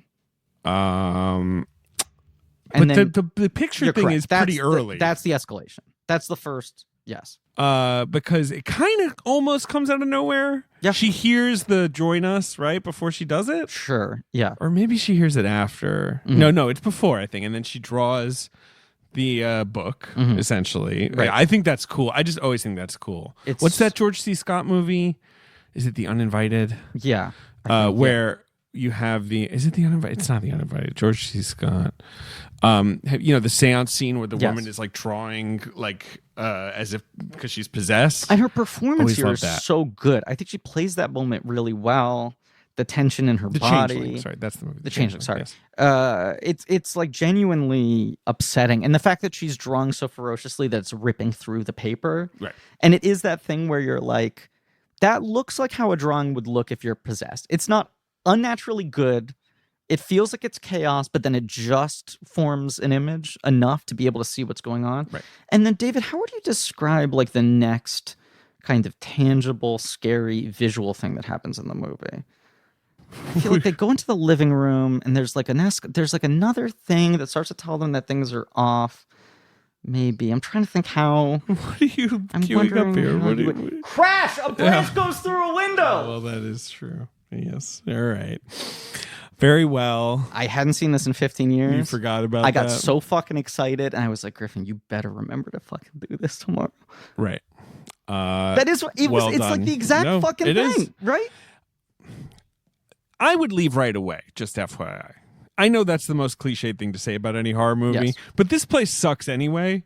It's a bad cabin. I wouldn't go in the first place. I mean, we know me. Well, that's true. Yeah. But you show up and you're like, what is this cabin where one whole room just has saws hanging on the wall? I Right, just that's leave. early too. Yeah, just goodbye. Yeah. Ben obviously would No, I'm- be can I negotiate full purchase? Right. Can I live here? Yeah.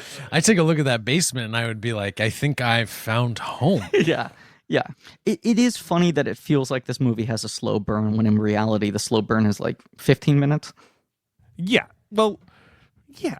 I mean, the movie's 85 minutes. A good With credits. exactly opening like and closing. a good 40. Yeah. It's just Bruce Campbell at the end there, really, Yeah. right? Like, Gonzo. Yeah. they find the book Yes. Bound in human flesh, and they find and they find a tape recorder. right.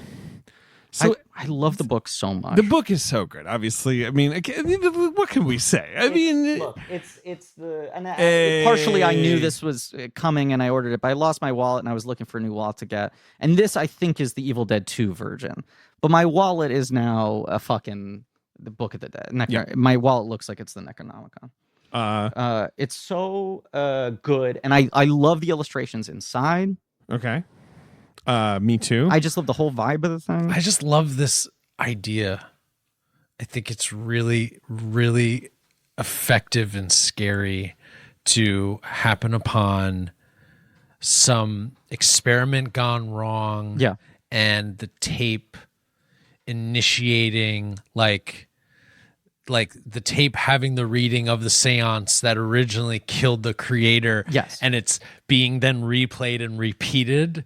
I don't when I saw this as a kid, Yeah. That like idea blew my mind, and it still to this day resonates. It's such a creepy thing about analog, Yes. electronics, or just like something about the tape too. But I think also the weird voyeuristic quality of being in the house of someone you don't know. Yes. When you start looking at their objects and trying to figure out who they are, yeah. there's always that weird vibe, and it's like a little bit creepy and a little bit thrilling. Let alone if you discover something that's a little incendiary like that. Yeah. I just think it's one of these things about just how focused this movie is, and Raimi knowing what he wants to do, that like we do not dig into the backstory of this guy. It does not need to be explained that much. Like that scene tells you everything you need to know, which is like, oh, this guy had this type of voice. He's this kind of academic. Something clearly went wrong here. We don't need to fucking dig into like he's Ivo Shandor and he had a cold. But and he this like and that. He just took it to a cabin, I guess, to sort of fuck around with it, and that was the end of him. Yeah, right? It's like, and then that's you just it. fill in the blanks. You don't need to fucking know, because the other thing this movie gets at is just like, there's no way to stop this. It's not like they're going to be able to go further into his research and find the thing that he didn't get to in time. Yeah. This movie's about like, there's just evil that exists out there, and once you fucking open the door and let it in, you're done. You're done. And as much as like the sequels take Ash and the TV show and everything into different directions, Right. it's so much the idea of like, this guy's gonna just be forever haunted by this shit forever. And as time goes on, he becomes more and more glib and sort of like jokey about everything because it's a coping mechanism. But his life is forever dominated by the fact that he's the guy that these fucking things chase after. Because I looked it up on the Evil Dead wiki, obviously, right? Of course. And I love Evil Dead 2, Mm-hmm. and I have plenty of respect for the rest of the Evil Dead universe. Sure. But it is kind of annoying to have to sift through like comic books or whatever. And I'm like, I don't care. Like, I don't care whatever backstory people came up with. I love the simplicity of this movie. Right. It's an evil book. It's got a creepy face on it. If you read it aloud, everyone's going to turn into creepy things. Yes. And try and eat you. Well, look, I haven't seen, and I will watch Ash versus during Evil this. Dead? I've seen the first season. I've never seen the second two seasons. I got the set with everything now, so I'm going to watch the other two seasons. But a thing I liked, at least from my memory of the first season as well, is just like, I can't speak for the comics, of which I maybe read a couple in the early 2000s. There's sort of a been bunch of so random many, ones, right? Yeah. And they've done so many fucking crossovers with shit. But I like that it's a series that always moves forward and doesn't spend too much time going back into the mythology and the deepness, where it is just about like Ash as this guy continuing to live. Right. You know? Which Yes. is what I care about. I don't care about the gods. Yeah, I mean, I do And the think curse and that I shit. think there is There's some comic that explains it more, and I'm you sure. do see the guy in Evil Dead 2, right? You Right. see Nobi, I think his Yeah. name is, or whatever. You know, the academic. But I do the tape is such a simple the tape is such a simple bit of scare work. And as you said, Ben, not only is it like here's the exposition, but the tape itself is the curse. Yeah. Yes. You've accidentally played something that not only causes the trouble, but is like a document of the moment this guy fucked himself. Okay, and here's the other thing too that I love about It's like this listening to a suicide note almost or something. It you know? is, but also you would listen. That's what I was going to say. It's like a horror movie where you're like, well, of course you're going to play this fucking thing. How could you not? Like anyone would. I love like, that how do you idea. not fucking look through their medicine cabinet? You're like, not being like, oh, this fucking No. idiot. Of course he's going to Exactly. get fucking murdered in the shower. so much more than the Like, book. Like if they opened the book and read every page of it aloud, That I'd would be like, more unbelievable. I don't think they do that. Playing the tape, you don't. Once the tape is playing, you don't fucking turn that off. That's Definitely fascinating shit. not. And the noise, this when he speaks in Sumerian, Yeah. it's creepy sounding, but you're not like, oh, this is bad news, because you don't know what he's saying or anything like that. It was surprising that there was a Blue Apron ad though in the middle of it. Well, it's dynamic advertising. He didn't record it at the time. They added it, and it changes every 30 days.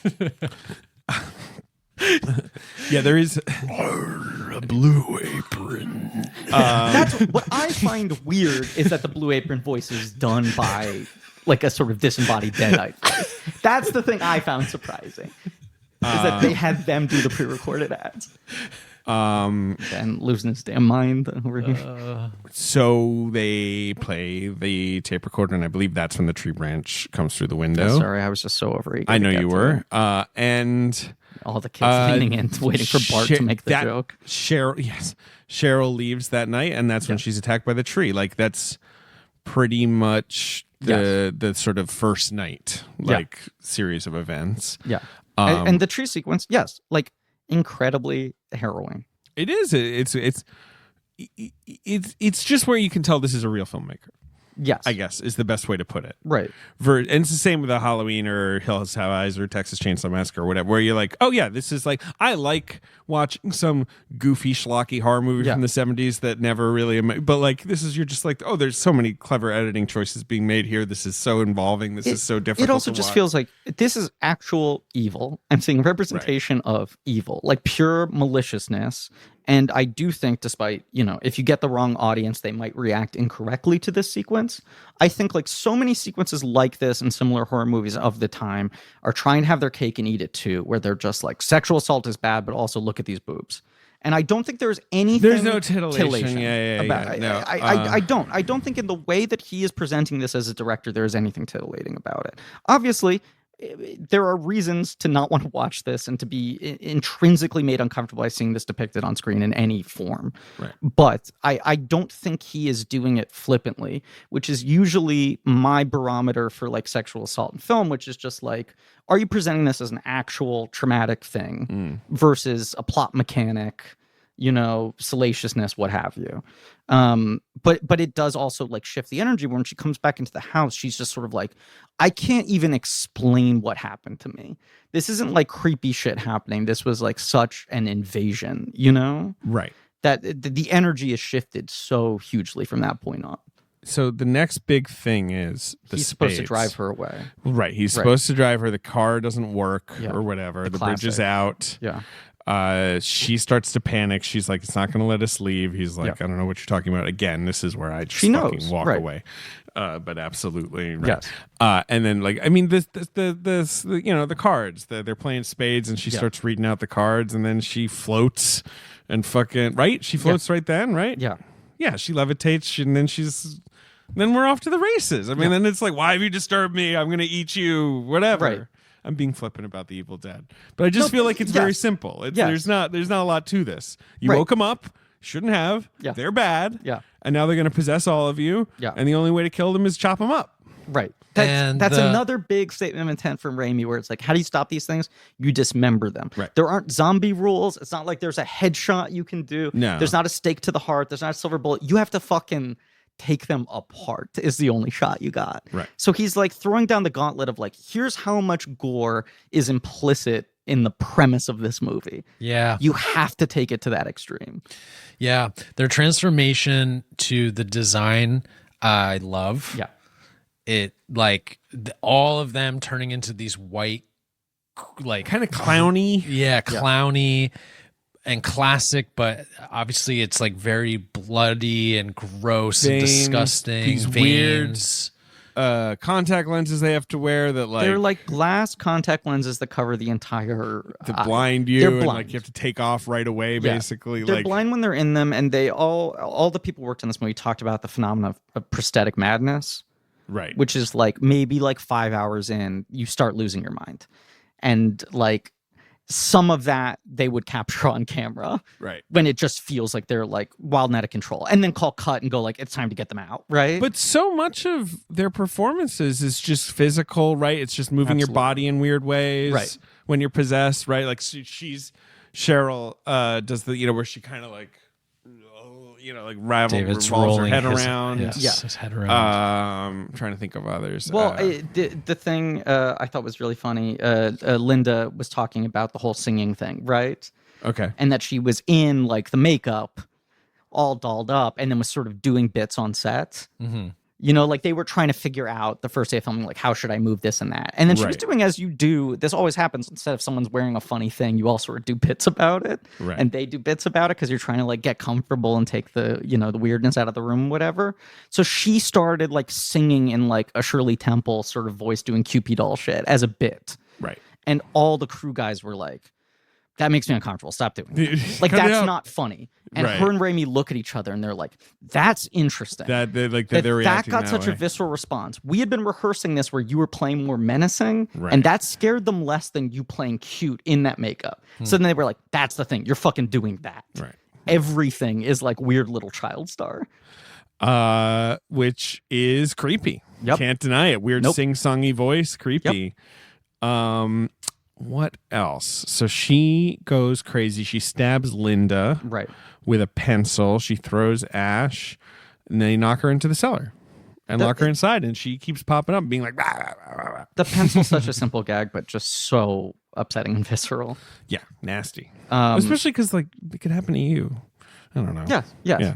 But so like, right. It's just the movie escalates so quickly where they're not going to get picked off one by one. This is like an out of control situation that's getting worse by the second. Right. You're playing on this thing that obviously most zombie movies play on, where it's like, I don't want to say goodbye to somebody. Right. His sort of idealistic, if we can just hold this in place until the morning, we'll be fine. Right. Which immediately just like dooms him. Yes. That's what I would. No, I would just leave. I would have left already. Right. That's what I would But have he's done. like, I don't want to leave people, which kind of, as much as it's maybe not smart, you respect No, his solidarity. he's that's what defines him. He's Right. he doesn't want to chop people up. But at that point, David, when you're saying like I would leave, I would leave. I don't think Goodbye. that you can. I think the rules of it are. I'm aware that like the magic of the Deadites or whatever would Yeah. prevent me from leaving. Well, But I that's, would definitely try. That's the end of the movie. Right. Yeah. I mean, that's yeah. what's also such a scary aspect of it is that the evil, you don't really know what form it takes necessarily, how it's transferring. But that's what I like about Evil Dead. Griffin as a likes franchise. the lack of rules. You're Yeah. kind of like Me too. Oh, well, but not only that, Okay. but that's just like toothpaste is out of the tube. This is going to haunt Ash for the rest of his life. He can Yeah. travel in time. Yeah. He can move. Yeah. Decades can pass. It's just like, as you said, there's no leaving this. But don't you also think like something that's good and interesting? Yeah. Or not is sort of like it's not like, oh, he touched her and that's why she's changing. Like there's not some sort of like flow chart of the possession. I think the elasticity of the rules is to this movie's advantage. And I also think the elasticity of the aesthetic, and two obviously takes us to a different level, but like, how does this manifest? What does it look like? What are the powers of it? Because it's just this thing in the air, right? Right. That then takes hold of you. And it can sort of do whatever the fuck it needs to do to flip you out at that moment. But so why doesn't Ash get possessed? Well, 2 obviously deals with this more. Right. But forget 2. Right. There's no real reason, right? It's just Rules Boy asking a question. Yeah, I think it's just that Ash is the most resourceful and self-defensive. I mean, he's obviously getting bitten by the end of it. Right. And then the movie ends before I guess he has a chance to turn. Yeah. Well, then obviously the movie has the the final shot of like the thing creeping up on him, and Right. who knows what'll happen to him Right. next or whatever. Right. But yeah. I mean, Look, Ash takes more damage in this movie than I remembered. As much obviously this movie's about him being beaten up, but watching it now for the first time in however many years, I was like, it's a little surprising he doesn't get turned. right. I thought he got bloodied up, but wasn't as directly sort of Right. attacked by them. in the But same- he basically does. Like, yeah. so whatever. I don't care. To be clear, there's I can that handle thing- it. I'm just wondering. There's that thing too that I think lends to the spirit of this movie is like Campbell, they are such close friends that there's this added layer of fucking with the guy at the center of the movie. Sure. Not just that the movie, the world is doing that, but that Raimi is getting joy out of like how much blood can we dump on him? How much can we poke these bruises? Like all that sort of shit that feels jackassy, and that there's a camaraderie to it, and it's good natured, and it doesn't feel like they're picking on someone, which is why I think this movie does need to star a male character, as much as that is the flip of how this genre the horror always movie, works. right? Yeah. Because if it's a woman, I think it feels vindictive, right? It feels cruel. Yeah. But Especially but if it's a bunch of, boy zombies trying to eat her as well. Yes. Yeah. Well, and also there's that sort of dilemma moment that's pretty powerful of like, I don't want to chop my girlfriend Right. up. Yeah. That is just, I feel like it's crucial to any good zombie movies. You need that kind of like, I don't want to shoot X in the head, It or I isn't- don't want to there leave has to be someone another way. behind, or right. Right. Something like that. Okay, night digging. Okay. Not something I would do. I have to agree with that. Yeah. It's a scary thing. Yes, it is. Yeah, well, you're only doing it for bad reasons. There's never a good reason to no. night dig. Why You're would not you just go out in the middle of the night and dig a hole? right. It's the wrong time to bury jeans. It is the wrong time to bury Well, cheese. if You're someone absolutely heard you right. digging a hole in your backyard, Yeah. they would assume you had done something wrong. Now, I know when you buried your jeans in the daytime, people were assuming, your neighbors assumed you were doing something wrong. But And we, still. of course, the listeners know you were doing something very right. Yes, But yes, you've talked about that before, that they thought you were burying a body. So, okay, I'm trying to remember the sequence of events here. Obviously, Cheryl's down in the cellar. Demon comes through the window and attacks Shelley, turns her into a zombie, a deadite. Right. Scott, the other boy, stabs her in the back, and then she reanimates, so he chops her up Right. and buries them. Yeah. Like buries the bits. And then he tries to leave and he comes back possessed. The trees get him, right? Right. Sorry, is Shelley or Linda in the basement? Cheryl is in the Cheryl's basement. in the basement. Sorry. Shelley is the first one turned. Right. Linda is the later one, right? Like Right. Ash goes to check on her and then she's like, like it's The basement dynamic is just so good because it's like, okay, we've contained this one. This one's fine. We'll wait for a way for to help solve or whatever. her. Yeah. But then or she just fix. becomes this like taunting force of Right. like, for a little bit, she is no longer an immediate threat, but she's this constant reminder of like, you're just fucked. You're fucked, dude. There's no way around this. And then, right, because with Linda, he doesn't want to chop her up, so he buries her. Right. She comes back, he has to chop her head off with a Right. shovel. Right. And then he's got like a friend to talk to who he realizes is quickly turning. And there's that like desperation to those scenes of just like, how much time does he have left still being able to speak to another person Right. who is not trying to fuck with him? Yeah. Yeah. It's good. It's good. It's good. It's really good. It's a really good movie. And yeah, like the effect of like the blood like spreading on her like the weird like sort of spider webs, Right, is which really cool. That's literally like they're doing stop motion It's not much, animation. they're just drawing Correct. more and more. It's frame, Correct. frame. Yeah, Correct. 100%. It's frame by frame painting on a person's flesh, which but like it's super right. good. Raimi, his original plan was, I think he was sort of anti-stop motion, maybe because it was a little overused at that point and seen as corny. Yeah, he was worried. Right, it looks like obviously it kind of looks like Jason and the Argonauts or whatever. Right. So he had this whole plan. They were saying about like we make dummy heads but they're really thin, and then we put a balloon inside, and then we fill the balloon with smoke, and we release the balloon, so it's like they're head or their body parts will just deflate and smoke will come out. Right. And that looks shitty. And what's his name? The guy who was the main special effects guy, model maker on this. Bart Pierce, I think, is Right. one of them. Yeah. Was like, please let me show you what I could do with stop motion. Right. And it becomes like, even in the sequels that have less of this, that have more like animatronics and whatever, it does just give a language to the movement of these things. Because so much of this movie is like the manic nature of the camera work, of Campbell's performance, you know? Where stop motion, you can get those eerie rhythms and things moving too fast. Exactly. Or just moving in an unsettling speed. Right, Yeah. right, which they need to do. And then I feel like in the sequels, you have like them using other techniques now trying to replicate that energy. Which are also good. Which is good, yeah. But it all looks so fucking good. And I like, by the way, I mean, talking about the elasticity of it, that like the Deadites can look different. Yeah. It can manifest in different ways. They kind of seem to, I mean, again, obviously it's a budget thing or whatever, but Right. like they kind of go with the face they match the person Right. they're on in a weird There way. are commonalities, but there's not this like one size fits all effect for all of it. And then 2 is going to go in much further directions. But yeah, obviously, like, you know, there's the whole scene with Linda where she undeadites Right. while he's pointing the gun at her head. Right. To sort of, you know, lull him into a false sense of security. Which, once again, is this thing of like, they're just fucking with him It's now. so They're trying to make it's so him simple, suffer. Yes. but it's so effective. Yes. And then obviously anytime he goes near the fucking, you know, like there's the bit where her hands come out of the floorboards, Yes. like, and grab him. Like, she's always there. Right. It's just Poor this- Bruce. Yeah. Poor guy. Poor guy. So eventually he gouges Scott's eyes out.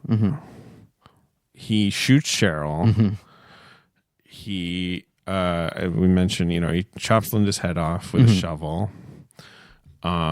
And there's, I guess, Cheryl starts to attack him, and that's when the Necronomicon is near the fireplace. Like, Yeah. I'm trying to remember what I'm forgetting here, and all. Like, it's hard to string the. He has the to use plot the of necklace. God, that's such an interesting scene too, where he's sleeping on the couch and she finds the necklace, and they do that beat with the eyes. Yeah.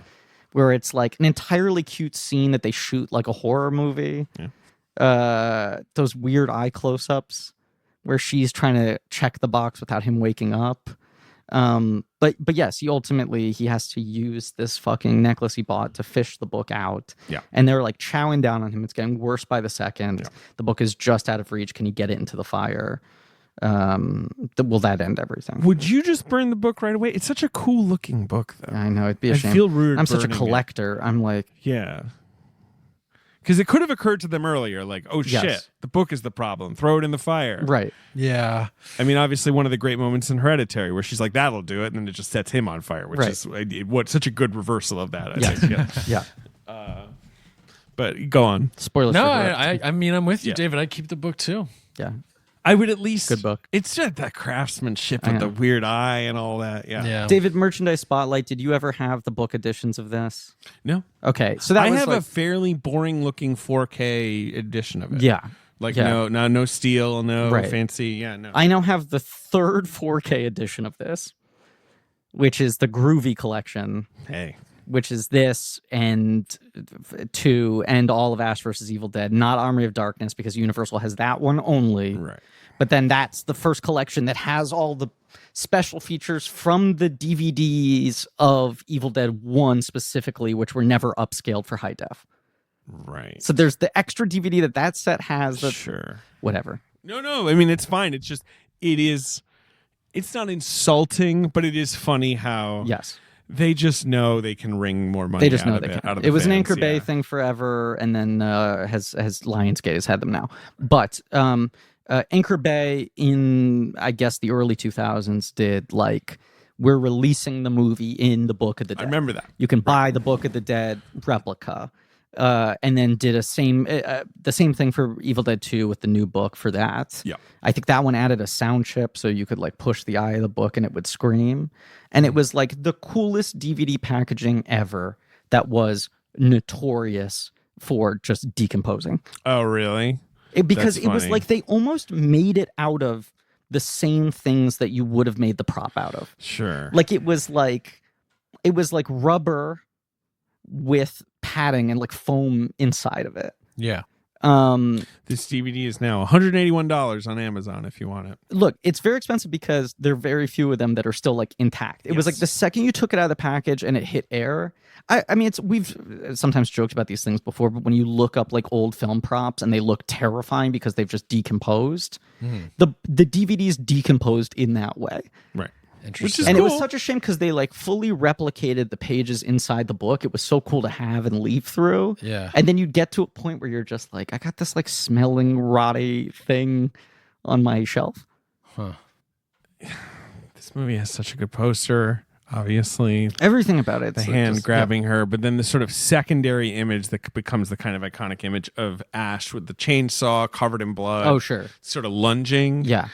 Which is also good. Obviously, it has the Stephen King, the most ferociously original horror film of the year. The thing that quote makes from him. Yeah. The thing about Evil Dead 2 is that poster is so good, but it's kind of well, I guess we'll talk about it later, but like that's more one of those posters that's just like, what's a thing that would get people to rent this? Such rather an than arresting being image. It's not in the movie. It's not representative of the movie at all. Right. Just this, but it looks like a heavy metal, Yes. band cover. Right. It's just cool. That was one of those things where, like, once I was getting into, I need to see these Evil Dead movies, the realization of like, wait, Evil Dead 2 is that poster? Right. Because I just kinda remember knew the poster seeing that at already, video yeah. stores, probably an age where I couldn't read and being like, that's the scariest image I've ever seen. That and Dead Alive were like, those are the two skull boxes that make me upset to walk past. 100%. Anyway, he burns the book. They all decompose. It's the coolest effect in the he movie. thinks he's safe. They play like serene, sort of like Snow Whitey. Birds are twerping music. The sun rises. Right. Ash goes outside, and there's one last The camera. shot of we the forgot camera. the fucking camera from the opening of the movie. It's like it's He's now gonna get right. you. It's also just perfectly bookended that way, you know? Yeah. But right, it's that thing of this is going to chase him forever. I don't know if you felt this way watching the movie for the first time, but I was like, that's good. How the fuck does he become some guy saying groovy? I know, because I definitely knew, again, that sort of Empire Magazine thing, Right. like the whole legend around him with the chainsaw. the most badass movie here. Like he's like Snake Plissken. Yeah. Like what is this? And you're like, he's right. He definitely has little of that here. Not that he's not No. cute and charismatic. No. But right, no catchphrasey stuff. That he is so Yeah. much more of like a final guy in this movie. And that too makes him this sort of like avenging angel. That thing of being a young movie fan in the 90s, the late 90s, where right, you know the references Yeah. before you see the movie. Yeah. So you see the chainsaw and you're like, oh, okay. Right. Right. I know he has a chainsaw. Gonna put Like on his or hand. whatever. Right. Yeah. Yeah. Yeah. Yeah, right. You're watching this like a checklist, and much like watching Terminator for the first time, I'm like, okay, and now I get to watch the one that I know everything is from. Wait, is he gonna say Hasta la Vista, baby? Right. What's But then you going on? rewatch these first movies, and you're like, oh, they rule. I They're incredible. told Yeah. Emma Stefanski, friend of the show, I was like, I'm watching Evil Dead, and she's like, I should watch that. I Well- feel that way like once a week. You know, she's like, Yeah. I always feel like I should be watching that. You know, Emma Stefanski likes Evil Dead though, Why? because it's about books. It's about books. It's got bugs in it too. It's got some bugs in it. It's a very Emma movie. yes. Yes. Yeah. I might throw it on again. Yeah, I truly. I mean, can't watch it with Forky around though. This is a series Oh, where sure. it's like, the Boss Baby can't even. This is. I don't know what the Boss Baby would think, No, but but Forky would see, not I will tolerate say, it. If I had a child Boss Baby age, almost one. She's almost one. That's right. Days away from her birthday right now. Yep. This would be a movie where I'd be like, I don't know if I want this in the background while the kid's in the room. Like most things, you're like, they're a kid, they don't understand. I'm just like, the imagery in this is so bizarre. Yeah. Yeah, I get you. And the noise, Yeah. the weird kind of cacophony of it all. Yeah. Yeah, Yeah. I mean, bad vibes. You talking about one and watch it again immediately. Yeah. I ended up focusing on just watching as many of the special features as I could this Sure. morning instead. Right. But I had half a mind to like, the Blu-ray is the classic like 4x3, Mhm. but then they also did a cropped release that was wider, and that's on the second disc. Sure. And I was like, do I rewatch this again in a different aspect ratio with the commentary on, just because I Yeah. want another bite at it, you know?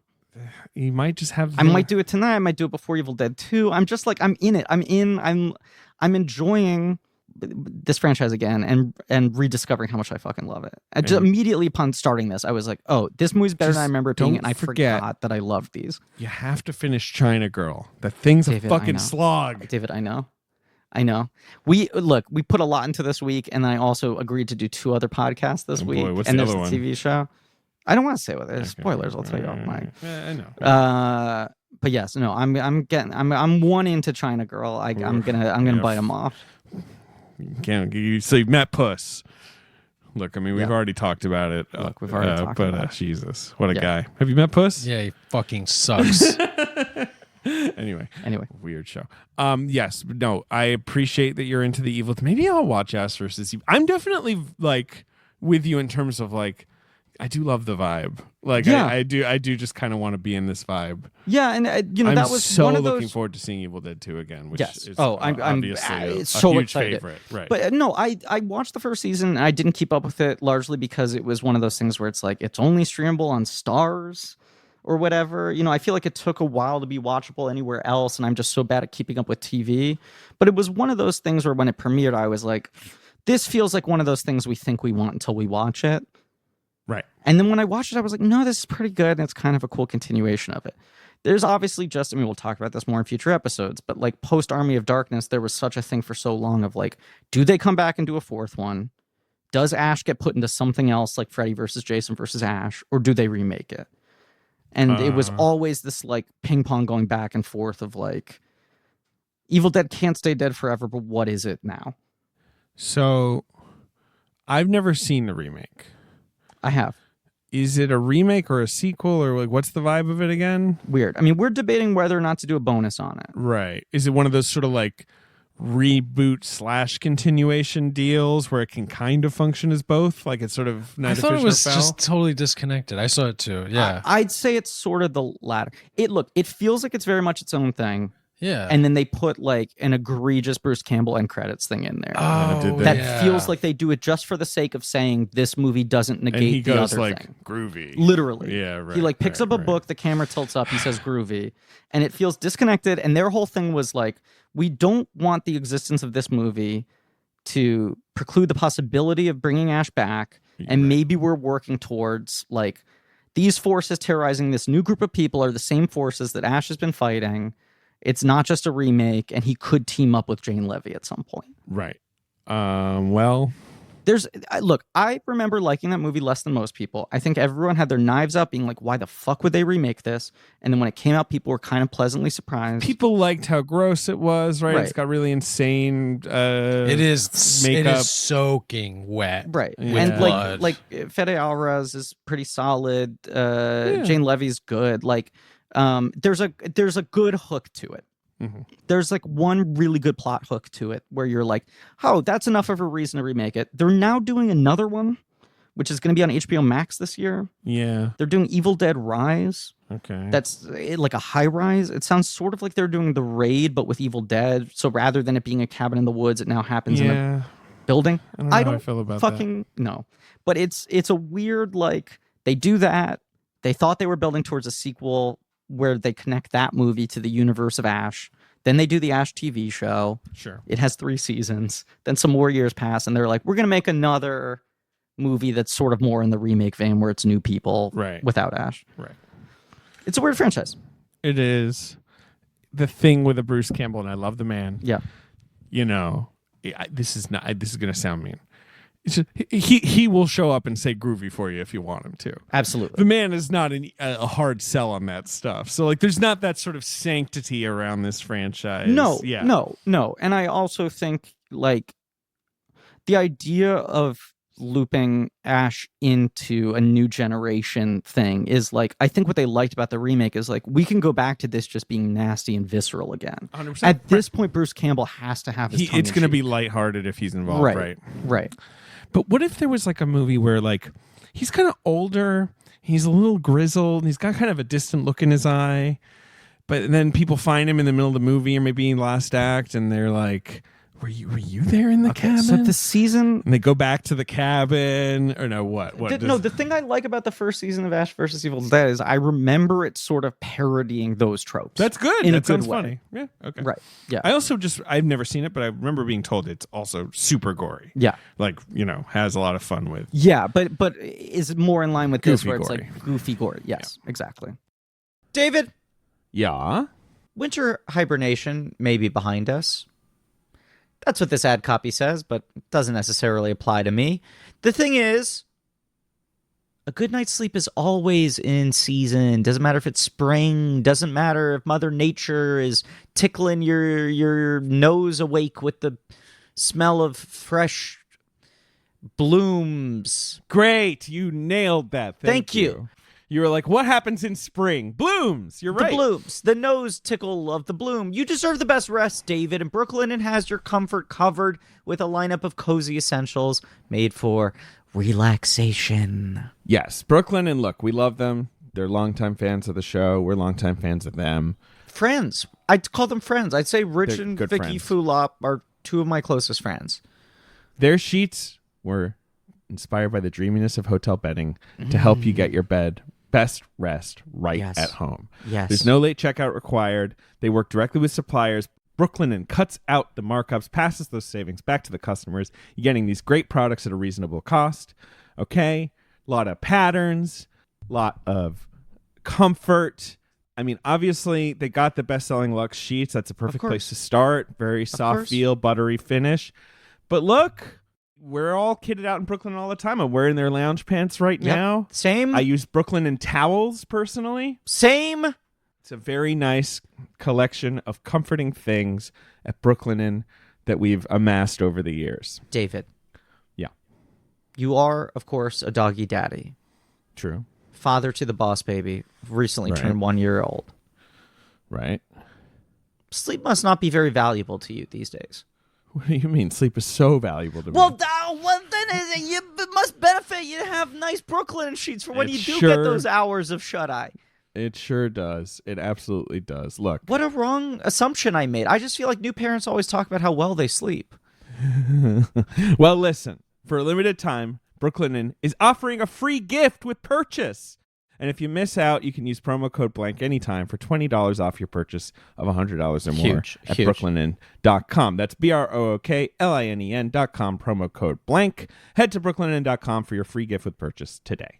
Rich and Vicky Fulop. We love them. All right, do you want to play? I have a few box office games because this movie's got such a weird release. David, I trust your judgment. Well, let's do. You've never given me a bad box office. You haven't given me a bad There's one no yet. such thing. That is true. The first one is for its, I guess, the first time. I'm forgetting the premiere. That doesn't count. Sure. So it's like release in New York. So this is like the 4th of February, 1983. Wow, almost exactly 39 years ago. Yes, that's true. We just passed it. Okay.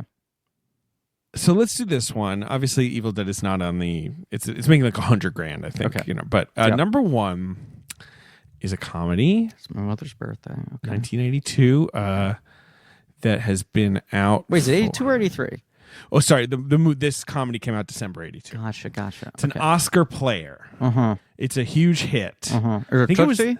Huh? Tootsie? It sure is. It sure is. It's Tootsie. It's Tootsie. Huge. In its 8th week, it's made $100 million domestically in 1982. It Number was 2, I think. I think it was at the time one of the 10 highest grossing movies in history. Domestically. You always throw that at me, and I don't know. I know. Box Office Mojo used to make this so fucking easy. Yeah, I know. to track. I know. Anyway, Bane of my existence. but it was, I think, the number 2 movie of 82. I don't know what. Let's find out. Behind, of course. E.T. Oh, right, of course, yes. It was second only to E.T. Right. Yeah, Tootsie was But humongous. Tootsie, it's a huge movie. We've joked about its sort of strange premise. I've seen it once. Look, I've seen it a couple times. I feel like I rewatched it in the last couple of years because whenever I talked about it on the show, being like the premise is funny, I feel like I always heard people being like, "No, Tootsie is one of the diamond jewel You can't cuts. come for Tootsie. It's the modern Lubitsch and whatever." And I watch it and I'm like, I still think this is executed very well. I think it's a little overpraised. There are things that I think are phenomenal. Namely, Charles Strong's performance is incredible. The whole supporting cast is incredible. Yep. Obviously, Terry Garr and Lang and all of that. And Hoffman's like crazy good in it. I mean, his performance is the thing that sort of transforms it. Right. There's some great scenes in it. Great use of Murray. But it's like not one of the greatest comedies of all time for me, which I think for some people is seen as a sacrilegious statement. Agree with that. By and large. I prefer Charter Tootsie. You prefer what? Ishtar to Tootsie. Sure. I know Tootsie's a better movie. Sure, Tootsie functions maybe more regularly as a film or whatever. But, you know, at the end of the day, telling the truth, it can be dangerous business. Yeah, it's true. Honest and popular don't go hand in hand. Number 2 at the box office Also, this week. Hoffman makes 0 movies between Tootsie and Ishtar. Good for him. I know we said this in that episode, but it is wild to consider. The man just ate box offices for lunch until he didn't. I don't know what I'm trying to say. The next movie it's a new movie. It is new this week. It is or maybe it's not new this week, but it's re-entering the box office this week. It's your classic supernatural horror film starring Barbara Hershey. Classic. And Ron Silver. Well, I feel like we just talked about this in our Portrait of a Lady episode, maybe. I can't remember what this... It's called The Entity. Okay. I don't think you were going to get that. Nope, I wasn't. About a woman who claims she was assaulted by an invisible entity. It's based on a true story. Okay. This woman, claimed this sort of paranormal thing happened to her. I've never seen it. It's directed by Sidney J. Fury, who famously made The Ick File, which is a great movie. Oh, sure. Yeah. But I don't know that? much more about it. Number 3 at the box office. It's a cop buddy comedy. Cop buddy comedy 1982. Yeah. It came out in 82, December. Yeah. Huge hit. It is 48 hours? It sure is. Yeah. You seen 48 Hours? Hell yeah. Walter Hill. I'm sure you saw this, David, to earmark when we're recording this podcast, but the last couple of days, it's been circulating around Twitter, the Dan Chamberlain prompt about, what's your white whale of, the unreleased or unrealized project you wanted to see I think a lot happen. of people were turning it into unrealized, and what he was sort of prompting is, things that have been unreleased, that were made and have never been There's released for also public that. consumption. Things that are in some vault somewhere. Yeah. Right. Such as that Star Wars show that Connor is so obsessed with, the parody show. I don't know what you're talking about. Star Wars Detours, yeah. I think it's been on shelf. Aaron Sangarai, who's a friend of the podcast as well, tweeted that his pick, I did not know about this. Another 48 Hours was originally 2.5 hours long. Sure. And then Paramount was like, Walter Hill, fucking get over it. Cut it down to 2. No, 95. The working cut. David. Okay. David. It went from 2.5 to 2. Yeah, sure. And then the week before the movie came out, some other thing was a big ass hit. And Paramount got really scared. Yeah. They cut 30 minutes the week before the movie came out. Down to 95 then. Right. Yes. In a week.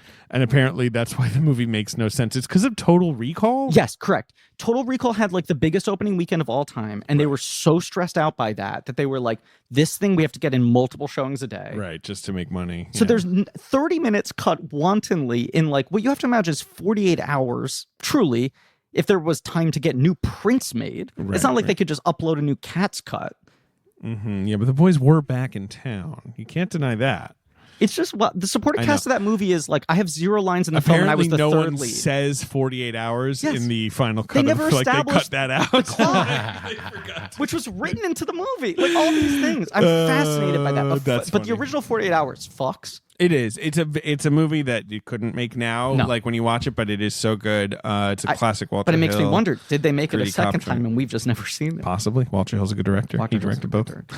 Number 4 at the box office this week was the Best Picture winner of 1982. Beats E.T. Gandhi. Crushing it. Yeah.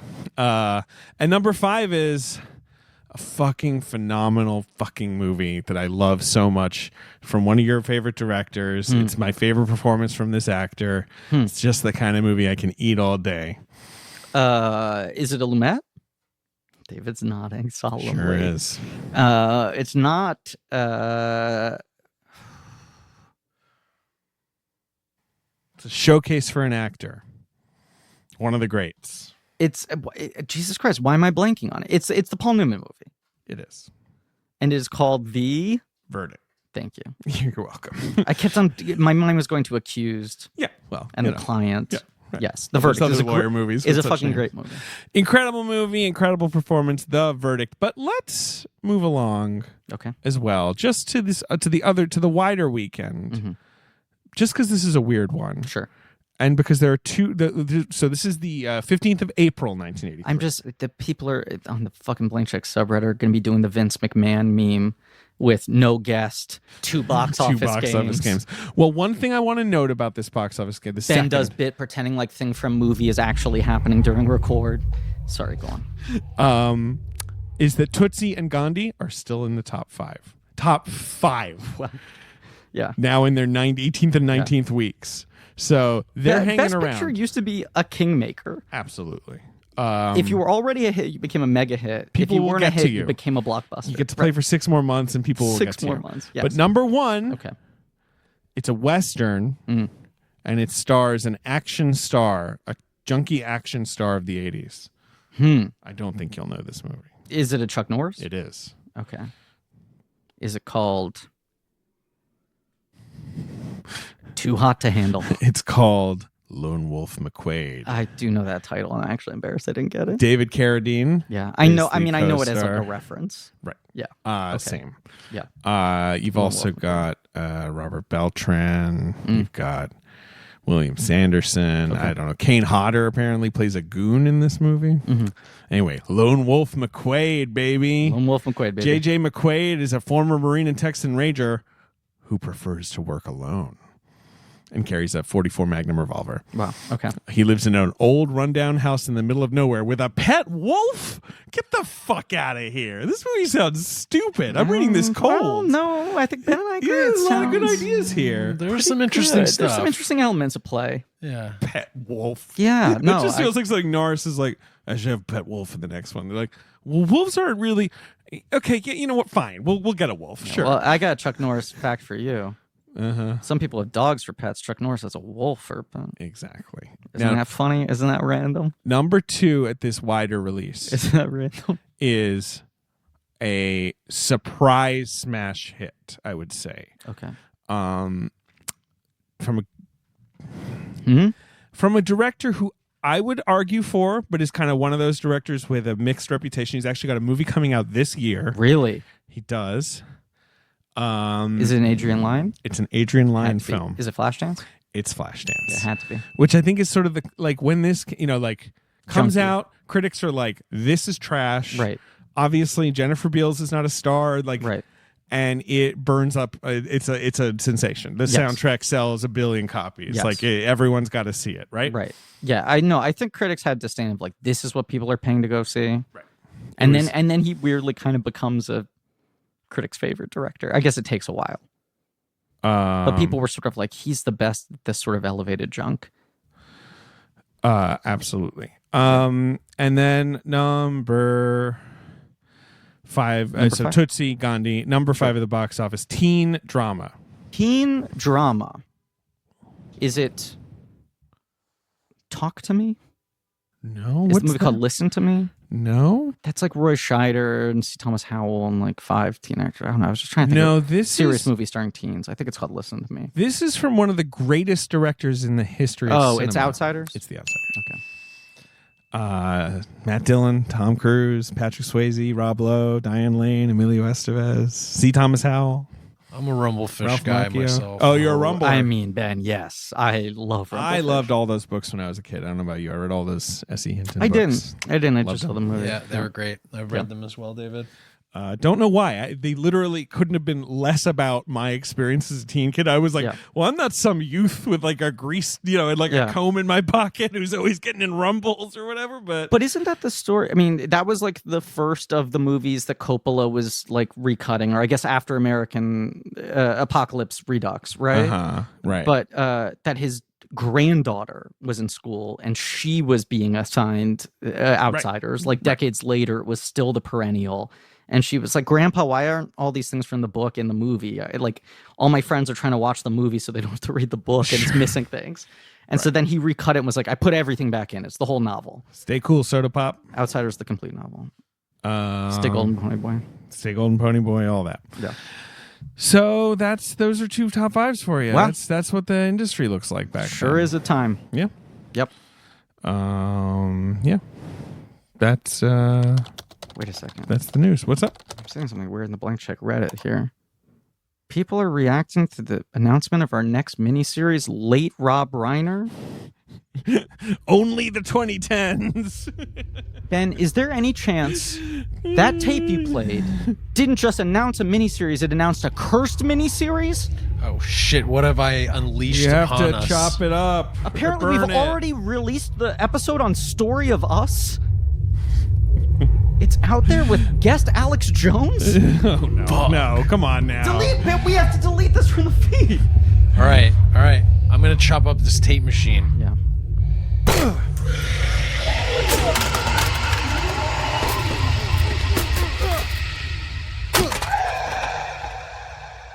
Okay, great. Good job, guys. Great sound effects. Cool sound I just felt like I effects. had to bring it back. No, it's very good. Kind of narrative closure. All right. Chekhov's gone. We're done. Take Yeah. us out, Griffin. Next week, Crime Wave. Next week, Crime Next week, Crime Wave. Next week, Crime Wave. A movie I've never seen. Me neither. No, never had any Excited- reason to see it. Excited to watch. Look, here's the thing. It was a blessing in disguise that Doctor Strange got pushed back and that the campaign fever was high, and it felt like a good time to flip that order. Because I think people were worried about the sameness of, like, if we go from Carpenter to Raimi. But man, Raimi's career has some weird zags to it. Sure does. It's an interesting trajectory. And that's why I was kind of asking the Spider-Man guarantor question, because it's sort of like, I feel like he's almost on a downswing when he gets Spider-Man, and like, you know. Anyway, we'll talk about it. Yeah, I agree. We'll But he's also the guy who did the Evil Dead movies forever, which is why people are always going to roll the dice with him. It's an interesting situation, and we'll get to it in this episode. But he has said he found out that he had been hired to direct Spider-Man by reading it in Variety, and no one had called him to tell him, and he was surprised. Okay, well, that's interesting. That he felt like, I'm the guy they're interviewing to make the nerds happy. Sure. And then they will they'll- hire Rennie Harlan or whoever. Right. And then he opened up one day and he was like, I am? Well, he was a good hire. He was great. Even though that movie is what it is, but it's special and it's important. We're excited to talk about Yep. them. And we're excited to swing into Raimi. Yeah. Podcast me to hell, baby. Thank you all for listening. Yep. Please remember to rate, review, and subscribe. Thank you to Marie Barty for our social media and many other things, including recently constructing our website, a thing that we should have had a long time ago. But Marie took on the lion's share of the work and brought that to the finish line. And at the time you're listening to this, March Madness is raging. So you can only go to that website for links to episodes. That's merch. Spatula should hopefully be in stock by now. I'm sorry there's been a slight delay on them. But also every single day on blankcheckpod.com, that's www.blankcheckpod.com, there's a new poll for March Madness because that shit ain't happening on Twitter anymore. Thank you to JJ Birch and Nick Loriano for our research, and especially for abounding today's research in human flesh. Thank you to Lynn Montgomery and the Great American Novel for our theme song, which today was provided on a reel-to-reel recorder. Thank you to Joe Bowen and Pat Reynolds, who did our artwork, scribbled on a pen ripping through paper while possessed. God, I can't believe I came up with one that applied to all of them. AJ McKeon and Alex Barron for our editing that was also done on a reel-to-reel recorder. I'm sorry, I had to reuse one. Tune in next week for Crime Wave. Go to patreon.com/blankcheck for blank check special features where we go through commentaries, and right now we're going back to the Matrix. Yes. The website was supposed to make this shorter. It did.